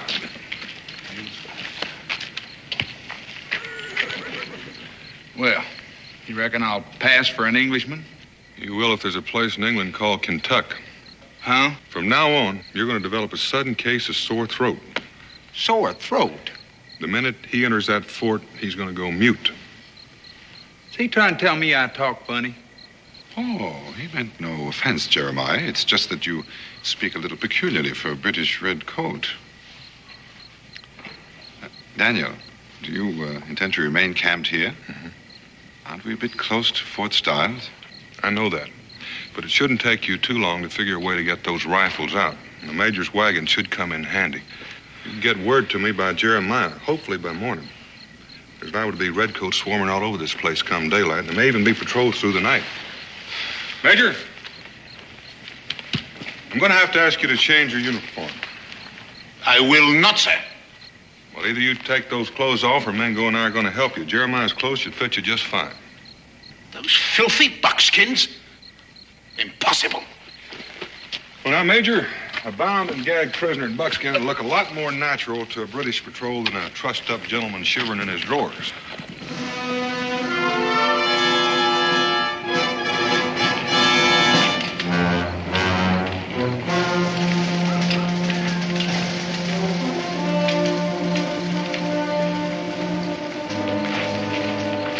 Pretty British officer and wagon approaching the gates.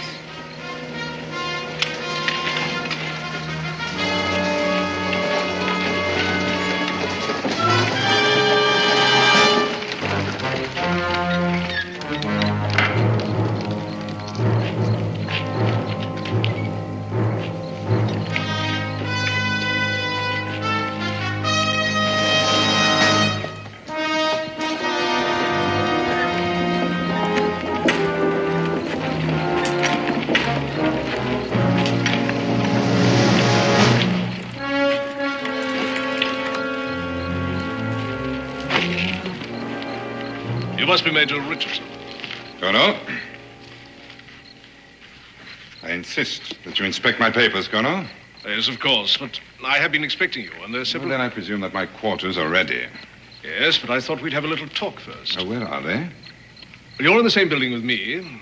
Our offices, dining room, and so on are in headquarters building. Yes. Well, that should be satisfactory. Quarter my horse, won't you, please? Take my personal effects to my quarters. Now, if you please, Colonel, I should like to inspect my shipment of rifles. Where are you keeping them? Well, that's what I've been trying to tell you. I received notification early this morning that there was a storm at sea. The ship has been delayed. It's not expected to dock in Salem until late tomorrow. Yes, well, that is a disappointment, isn't it? Then I assume that you have provided a suitable place to store the rifles when they do arrive. Oh, yes, I've made room in the arsenal. They'll be quite safe there, locked up tight. But I do have a pleasant surprise for you, Major, to offset your disappointment.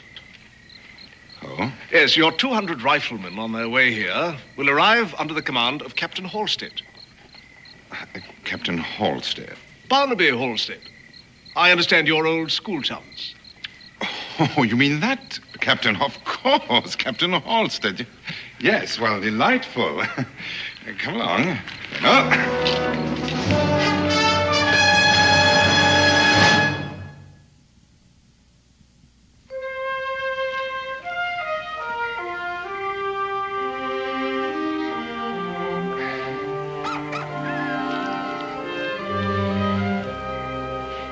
I reckon you're used to something fancier, but your appetite ought to make this taste pretty good. I shall take extreme personal pleasure in attending your execution, Mr. Boone. You like to count your chickens, don't you, Major? You'll never get those rifles out of British-held territory. Even if your Indian friend does succeed in fooling the commandant at Fort Stiles. Why don't you kill me, Mr. Boone? If you're entertaining an idea of somehow using me to aid you with your flight... Eat it. It tastes better while it's hot. I never claimed to be much of a cook, but it is nourishing. What is it? Be quiet. Be quiet. Why should I? Listen.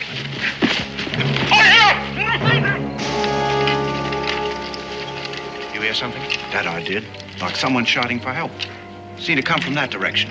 Right. Over here, British officer! This way.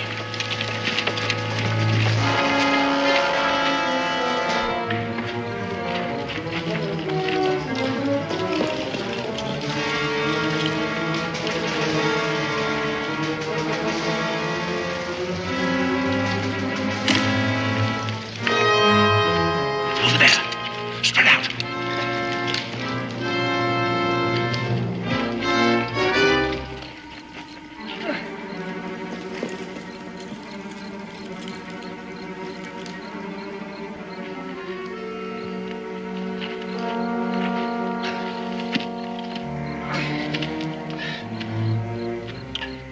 Corporal, I was never so glad to see a British uniform in all my life. That's so.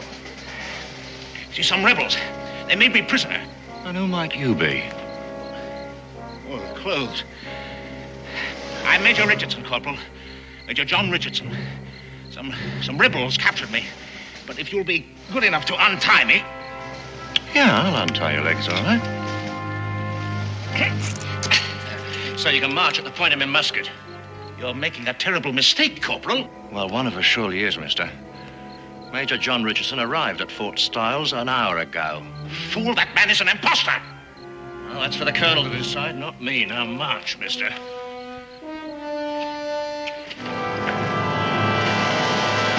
All this finery, Major, is bad for my morale.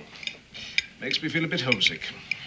The truly civilized man carries his civilization with him, Colonel.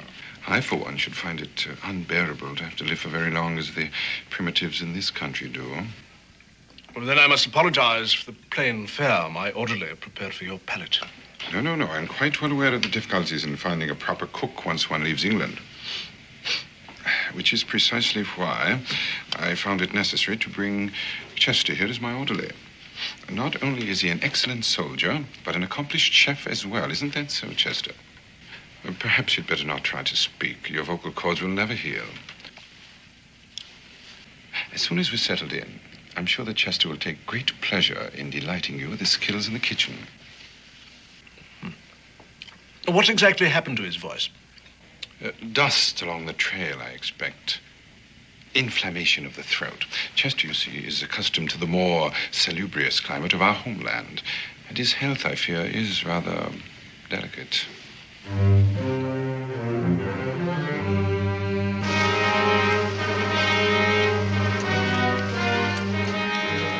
Corporal Watkins and patrol. Open up.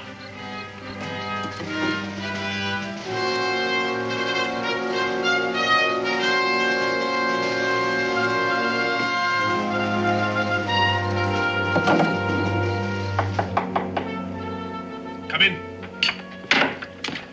Oh, sir, there's something that requires your attention. Yes, what is it, Corporal? Well, it's urgent, sir. Well, speak up, man. Well, I don't think you'd want to bother Major Richardson, sir. Well, I'm sure it can wait till I finish my coffee. Well, I suppose it can, sir, but I thought you might like to attend to it now. I mean, just in case there's something to it. Not that I think there is. All right, Corporal, all right. Anything to stop your babbling. Excuse me, Major. This will only take a moment, I'm sure. What do you suppose that was all about? I don't know. But why do you keep telling him I'm such a good cook? I was playing a part, Jeremiah. Overplaying your hand is more like it. The way you talk to him, he's a colonel, you're a major. You've seen the major. You know his reputation. He'd be arrogant before the king.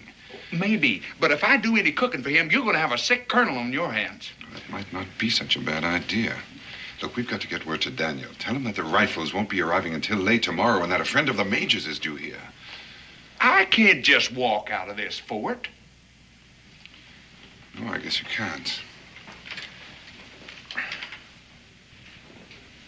But you are supposed to be a master chef, and a master chef uses rare herbs and spices that grow in the woods. I wouldn't know an herb if I fell on one. Well, most people wouldn't. Well, you can't speak, so I'll give you a note to show the guard at the gate. After you've talked to Daniel, pick some weeds to take back with you. You people are ingenious.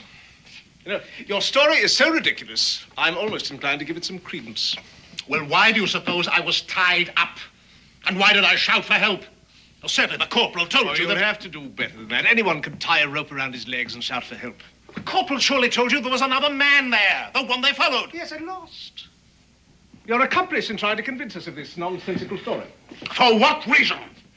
Well, probably to get your hands on those rifles, I expect. The rifles? Yes, the rifles. That imposter brought one with him, didn't he? Well, look, I can describe it to you. Yes, prove to you that I know it as only the inventor could. Major Richardson has already done that. Major Richardson? I know you people have friends in London, and I'm sure they've given you all sorts of information about Major Richardson and his rifle. There's one thing they can't help you with. Major Richardson is a born and bred Englishman. There's no doubt about that. You fool. He's an Indian. Oh, you are amusing. You mean he's one of those savages? Yes, yes. He's an Indian. He just happens to have graduated from Oxford. It gets better and better. Wait a minute. Wait a minute. His orderly. He told you the man had a sore throat, didn't he? Well, that's because he's a Kentuckian. Yes, one word out of his mouth and you'd know something was wrong. Well, You'll have a chance to prove who you are, or aren't. How? In the next day or so, an officer will be arriving here, a man who's known John Richardson all his life. What officer? A Captain Halstead. Barnaby Halstead? Perfect. Well, your friends have done a complete job, haven't they? That will settle this, won't it? And I'm afraid, Colonel, that when it does, I shall be forced to send a report on this entire matter to London. It's one thing to be cautious, but it's something else altogether to be an out-and-out simpleton. Take this man to the detention cell. Keep a close guard on him. Corporal. Sir? He's either the most arrogant spy who ever lived or the most obnoxious British officer I've ever met. Corporal, I want a constant and close watch kept on Major Richardson and his orderly. But I don't want them to know they're being watched. Is that understood? Yes, sir.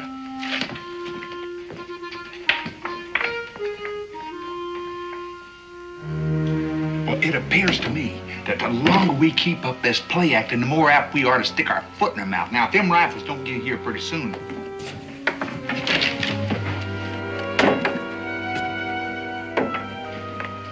Oh, forgive me, Major. Just some minor administrative detail. Being a fort's commandant can be a bore at times. I dare say. Oh, dear, your coffee must be frigid. Chester, if you will, more hot coffee for the McCoy. No, thank you. I've had quite sufficient. Chester, how long have you been with the Major?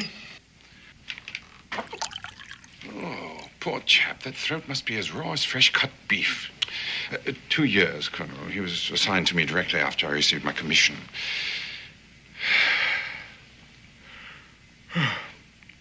And now, if you'll forgive me, Colonel, I am a bit tired after a long ride, and I do want to be fresh in the morning. There's much work to be done. You'll excuse me.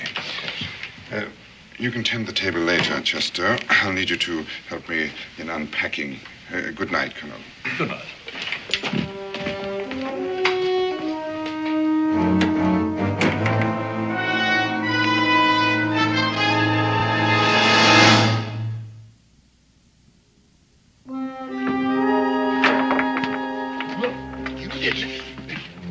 You stepped right on my...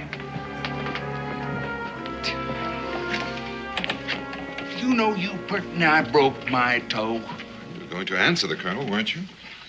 Why, he's sneaky. That's because he's beginning to suspect we're not all we're pretending to be. I don't know why, but we're going to have to be doubly careful from now on.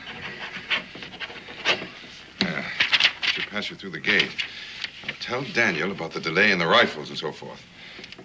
You're sure you can find him? Look, I may not be much of an orderly, but I ain't no oaf.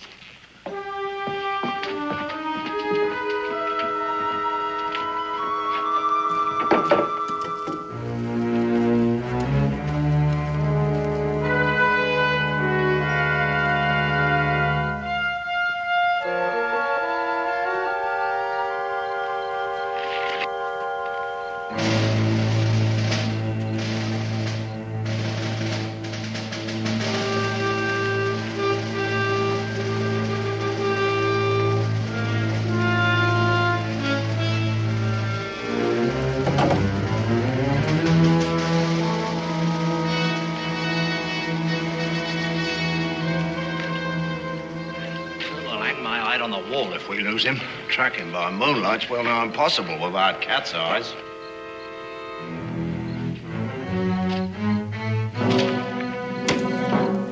This way.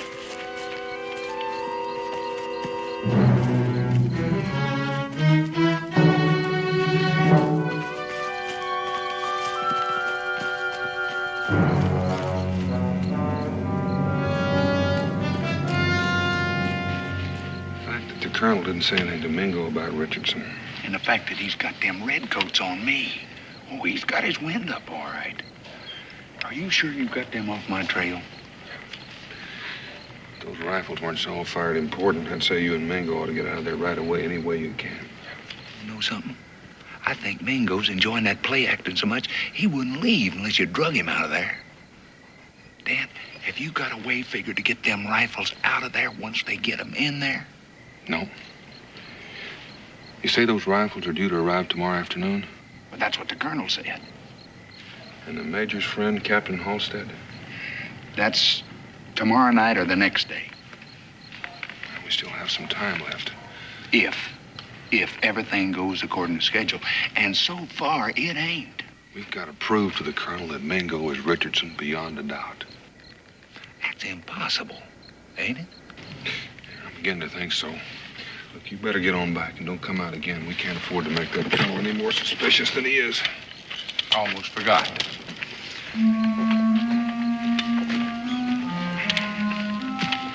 What's that? Herbs. What? Herbs and spices. That's what I'm out here for. I'm supposed to bring some back. Weeds will do just fine. I'll give you an idea for your throat.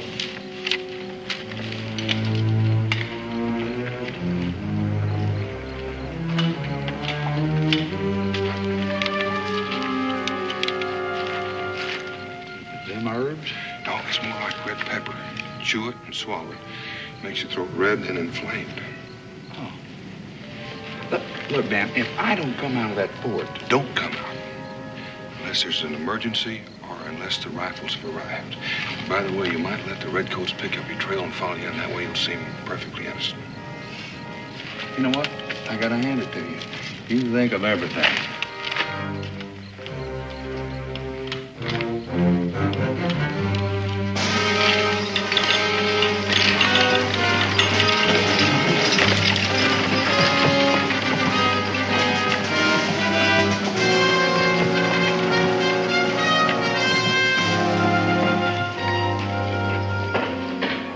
Men, form a double rank. Sergeant, open them up.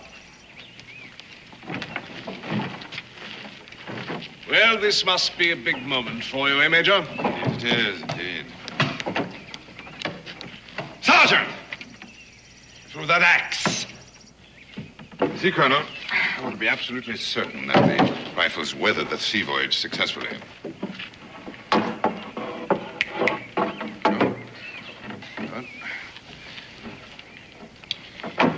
There, Colonel. This is the weapon that's going to bring a quick end to the fighting. Yes, I believe it might. If it's all you say it is. Oh, it is. It is indeed, and more, I assure you. I don't suppose you'd care to give us a demonstration, would you? A demonstration? You mean right now? Yes, right now. Why not? Yes, indeed. Why not? Corporal. Sir. Arrange a target for the Major, will you? Sir.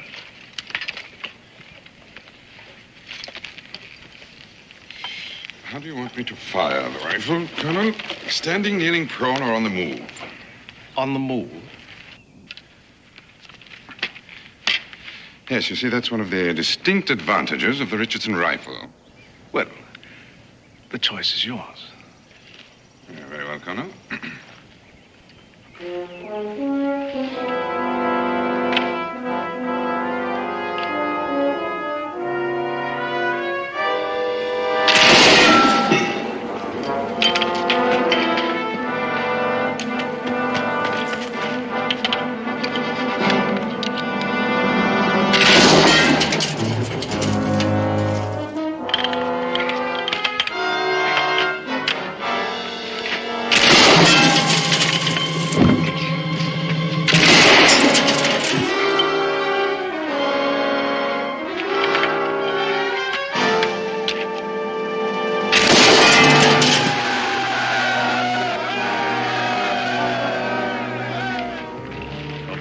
Impressive demonstration, Major.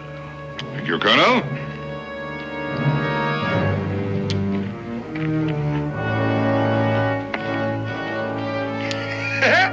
That colonel was so cocksure that he was walking you right into a trap with that rifle, and all the time you was planning to walk him right into his own trap.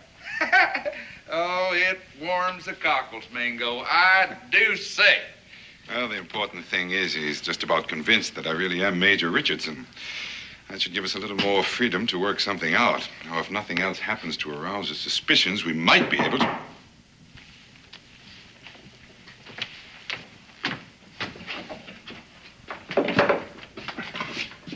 Major Richardson. I've a really extraordinary surprise for you. Oh, well, out with it. You'd better put your tunic back on. Don't tell me Barnaby Halstead has arrived already. No. I said a surprise. What could possibly happen in the middle of the afternoon in a frontier fort that would require my being formally attired? The arrival of a member of the fair sex. And I do mean fair, Major. You ought to be congratulated. She is a beauty. She... Yes, her boat docked in Yorktown yesterday. All the way from Liverpool, just to surprise you on your birthday. And she's in the sitting room waiting for you right now. Well, can't you guess, man? Miss Ellen Courtney, your fiancée.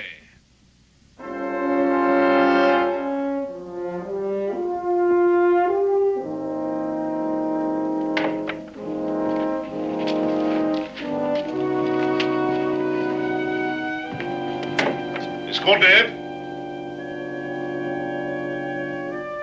Well, that's hardly the look of a man who hasn't seen his betrothed for a long time.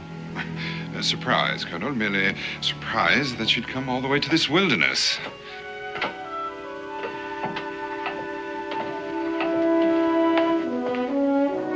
John, darling, how wonderful to see you. My dear, how can I ever tell you how happy I am? You almost scared me out of 10 years' growth. Poor dear. The shock of seeing me is very nearly undone. Very nearly. Well, I'm sure you two don't need me around. We'll see you at dinner, I hope, Miss Courtney. Surely. And she's brought a real surprise with her, too.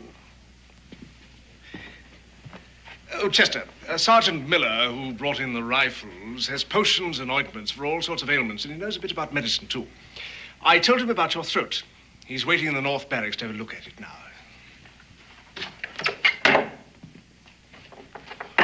Rebecca Boone, what in the name of heaven are you doing here? Well, convincing the colonel that you're Major Richardson, for one thing. You did a fair job of that, but don't you know the British shoot spies? Oh, I don't think the British would execute a woman. But I don't think they'd hesitate to shoot you and Jeremiah. Yes, and if that Sergeant Miller knows anything at all about medicine, we're right back where we started. Oh, no. Daniel thought of that.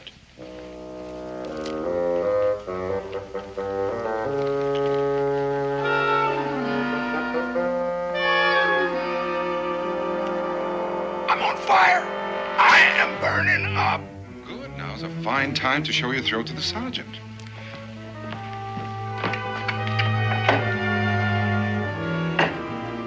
Mingo, Dan says it's going to be impossible to get those rifles out of here.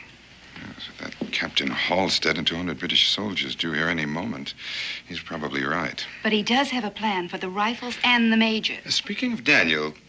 The surprise the colonel mentioned. Come, my darling.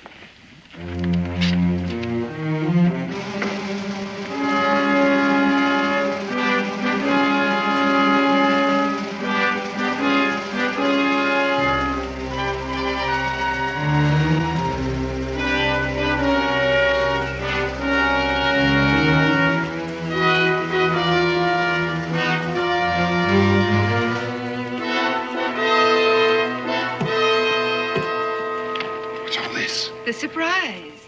It's the rest of your things from your flat in London. You couldn't bring them when you came. Since we're going to be married, I thought... Yes, I know, but where's Daniel?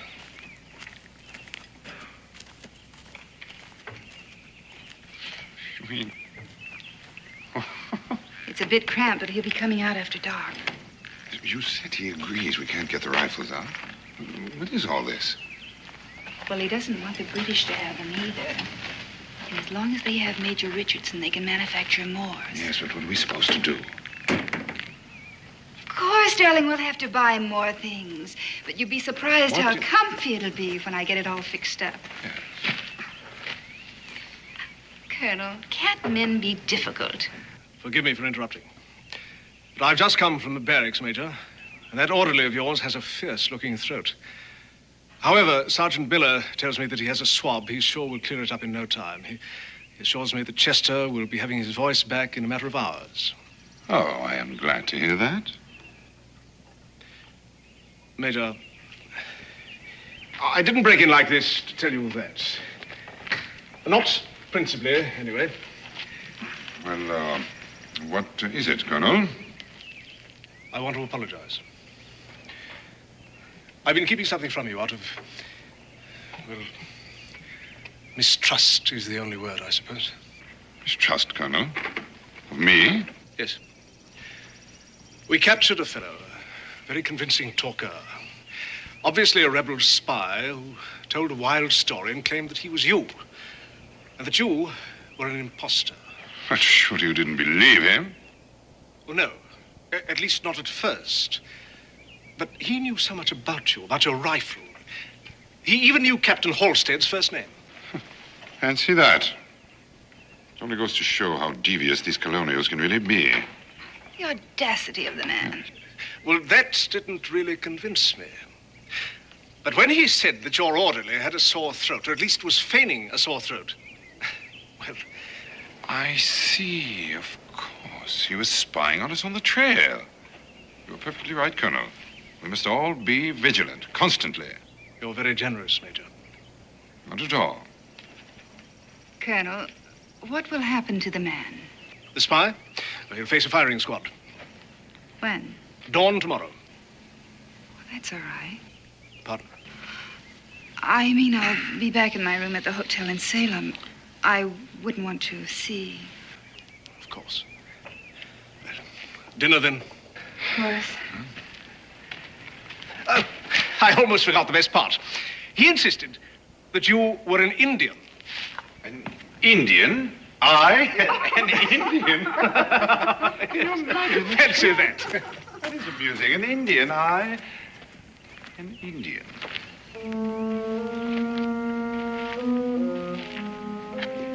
Daniel, you missed your calling. You were born to have been a master spy.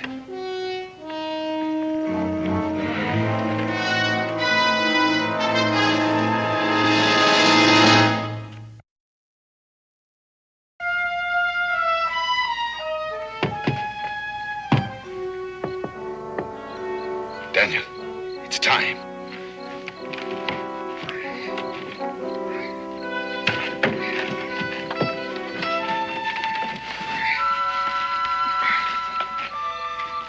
Will this fuse burn long enough? About a minute and a half. I've tested 2 of them.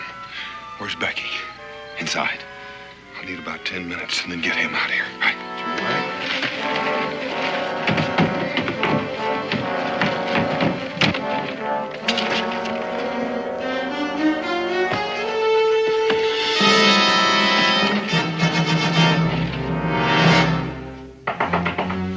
Come in. Forgive me for disturbing you, Colonel. Oh, not at all, Major, not at all. Do come in.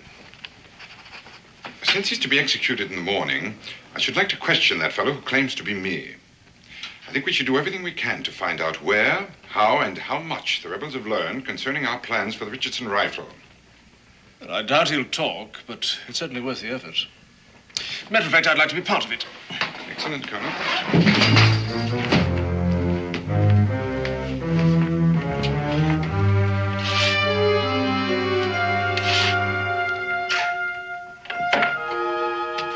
Miss Courtney, I didn't realize you were still here. John will drive me to my hotel in Salem shortly. Don't you think it would be better if Miss Courtney were not here when we question? You're probably right, Colonel. You'd best wait upstairs, my dear. This may prove to be somewhat unpleasant. Come in.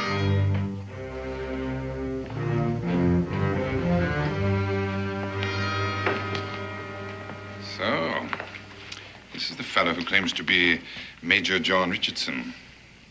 Meet your fiancée, Major. So, you compound the crime. She's an imposter also. I see. You've decided to continue this ridiculous fiction to the end. You see nothing, Colonel, because you're a blind and thoroughgoing fool, which you will learn to your sorrow when Captain Halstead arrives. In that case, you'd better pray that Captain Halstead arrives before dawn, hadn't you? My dear. Now, look here. Don't you think you've gone far enough with this masquerade?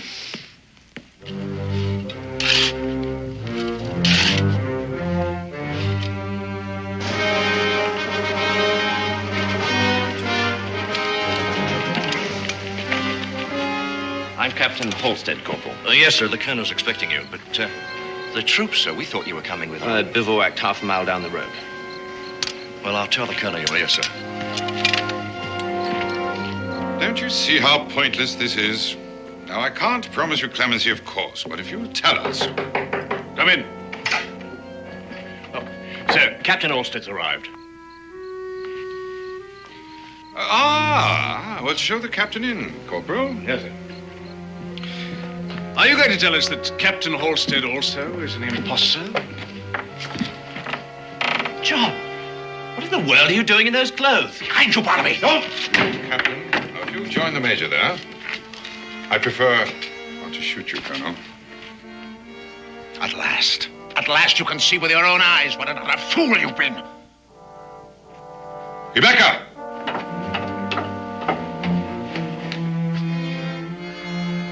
See that Major Richardson doesn't move, while we take care of them. You must think you're pretty clever. You're not clever enough to get out of here alive. We'll do the best we can, Colonel, I assure you. Now, if you'll turn that chair around... Sit down and put your hands behind your back.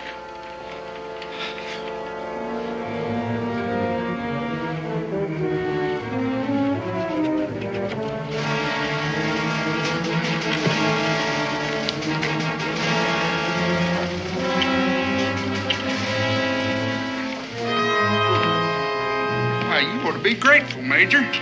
Leastwise, you ain't gonna be shot at sunrise for spying. Meet you at the wagon, Jeremiah. You ready, Rebecca? Yes. Remember, casually now.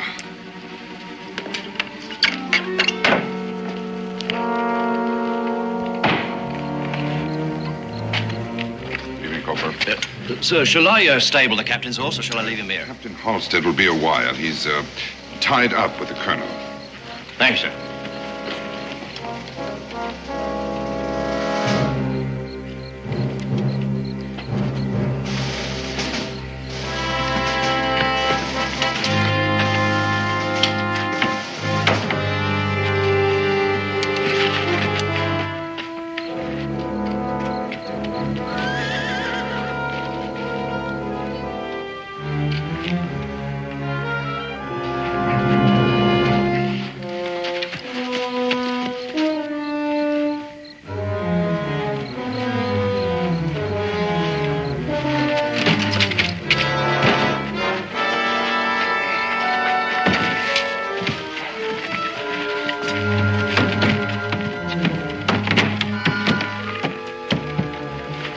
Daniel, we're ready.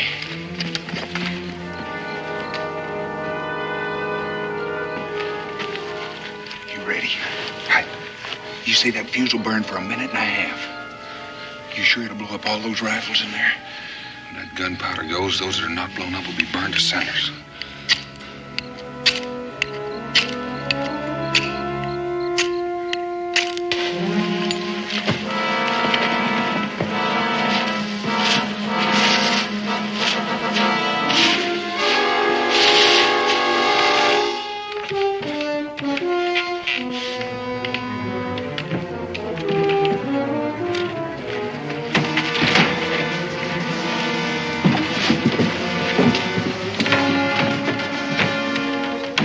Get out of here.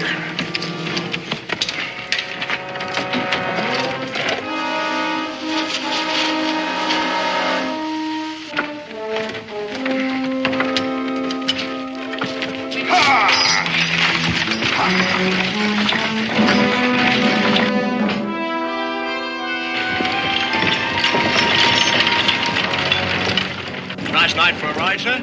Yes, isn't it, Corporal? Will you be coming back from Salem tonight, sir? As a matter of fact, we won't. We are in a hurry, Corporal.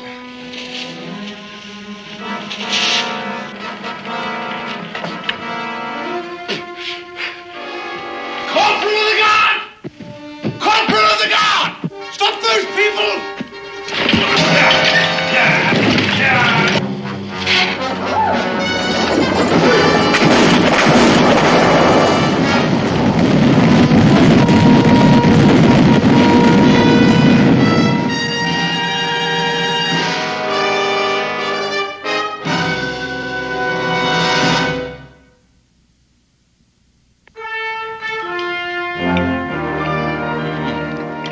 Mighty good. Thank you, sir. Coffee? Mingo? No, thank you, Rebecca. I think I like your hair short. But perhaps I could shape it a little more. You do, and my mother will come down from the happy hunting ground and haunt you. Coffee, Jeremiah? Thank Careful, you, it's hot. No chance of getting that Major Richard to make some of them rifles for us, is there, Daniel? He's a stubborn man. And a proud one. He's refused money, freedom, and a commission in the Continental Army. Can't help but admire him, in fact. Well, one thing for sure, them rifles ain't gonna do nobody any good in this fight. Or any harm, either. Well, we bought time, and time is in our favor. Rebecca Boone, you're an amazing woman. Wife, mother, spy. Most important thing, cook. That's what she does the best. Well, now, I'm not so sure that Rebecca will regard that as a compliment just now, Jeremiah.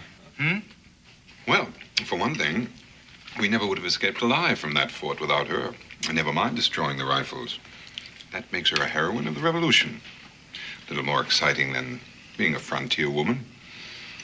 And for another thing, I think she rather enjoyed playing the part of a British lady. Is that a fact, Becky? Well, I surely did hate giving those lovely clothes back to Mrs. Devery. Speaking of clothes, I lost a perfectly good set of buckskins to that Major Richardson. Well, now, don't you worry about Jeremiah. We'll shoot you another set. And Becky will stitch them up for you, won't you, Becky? Back to the frontier. More pie, Jeremiah? Don't mind if I do.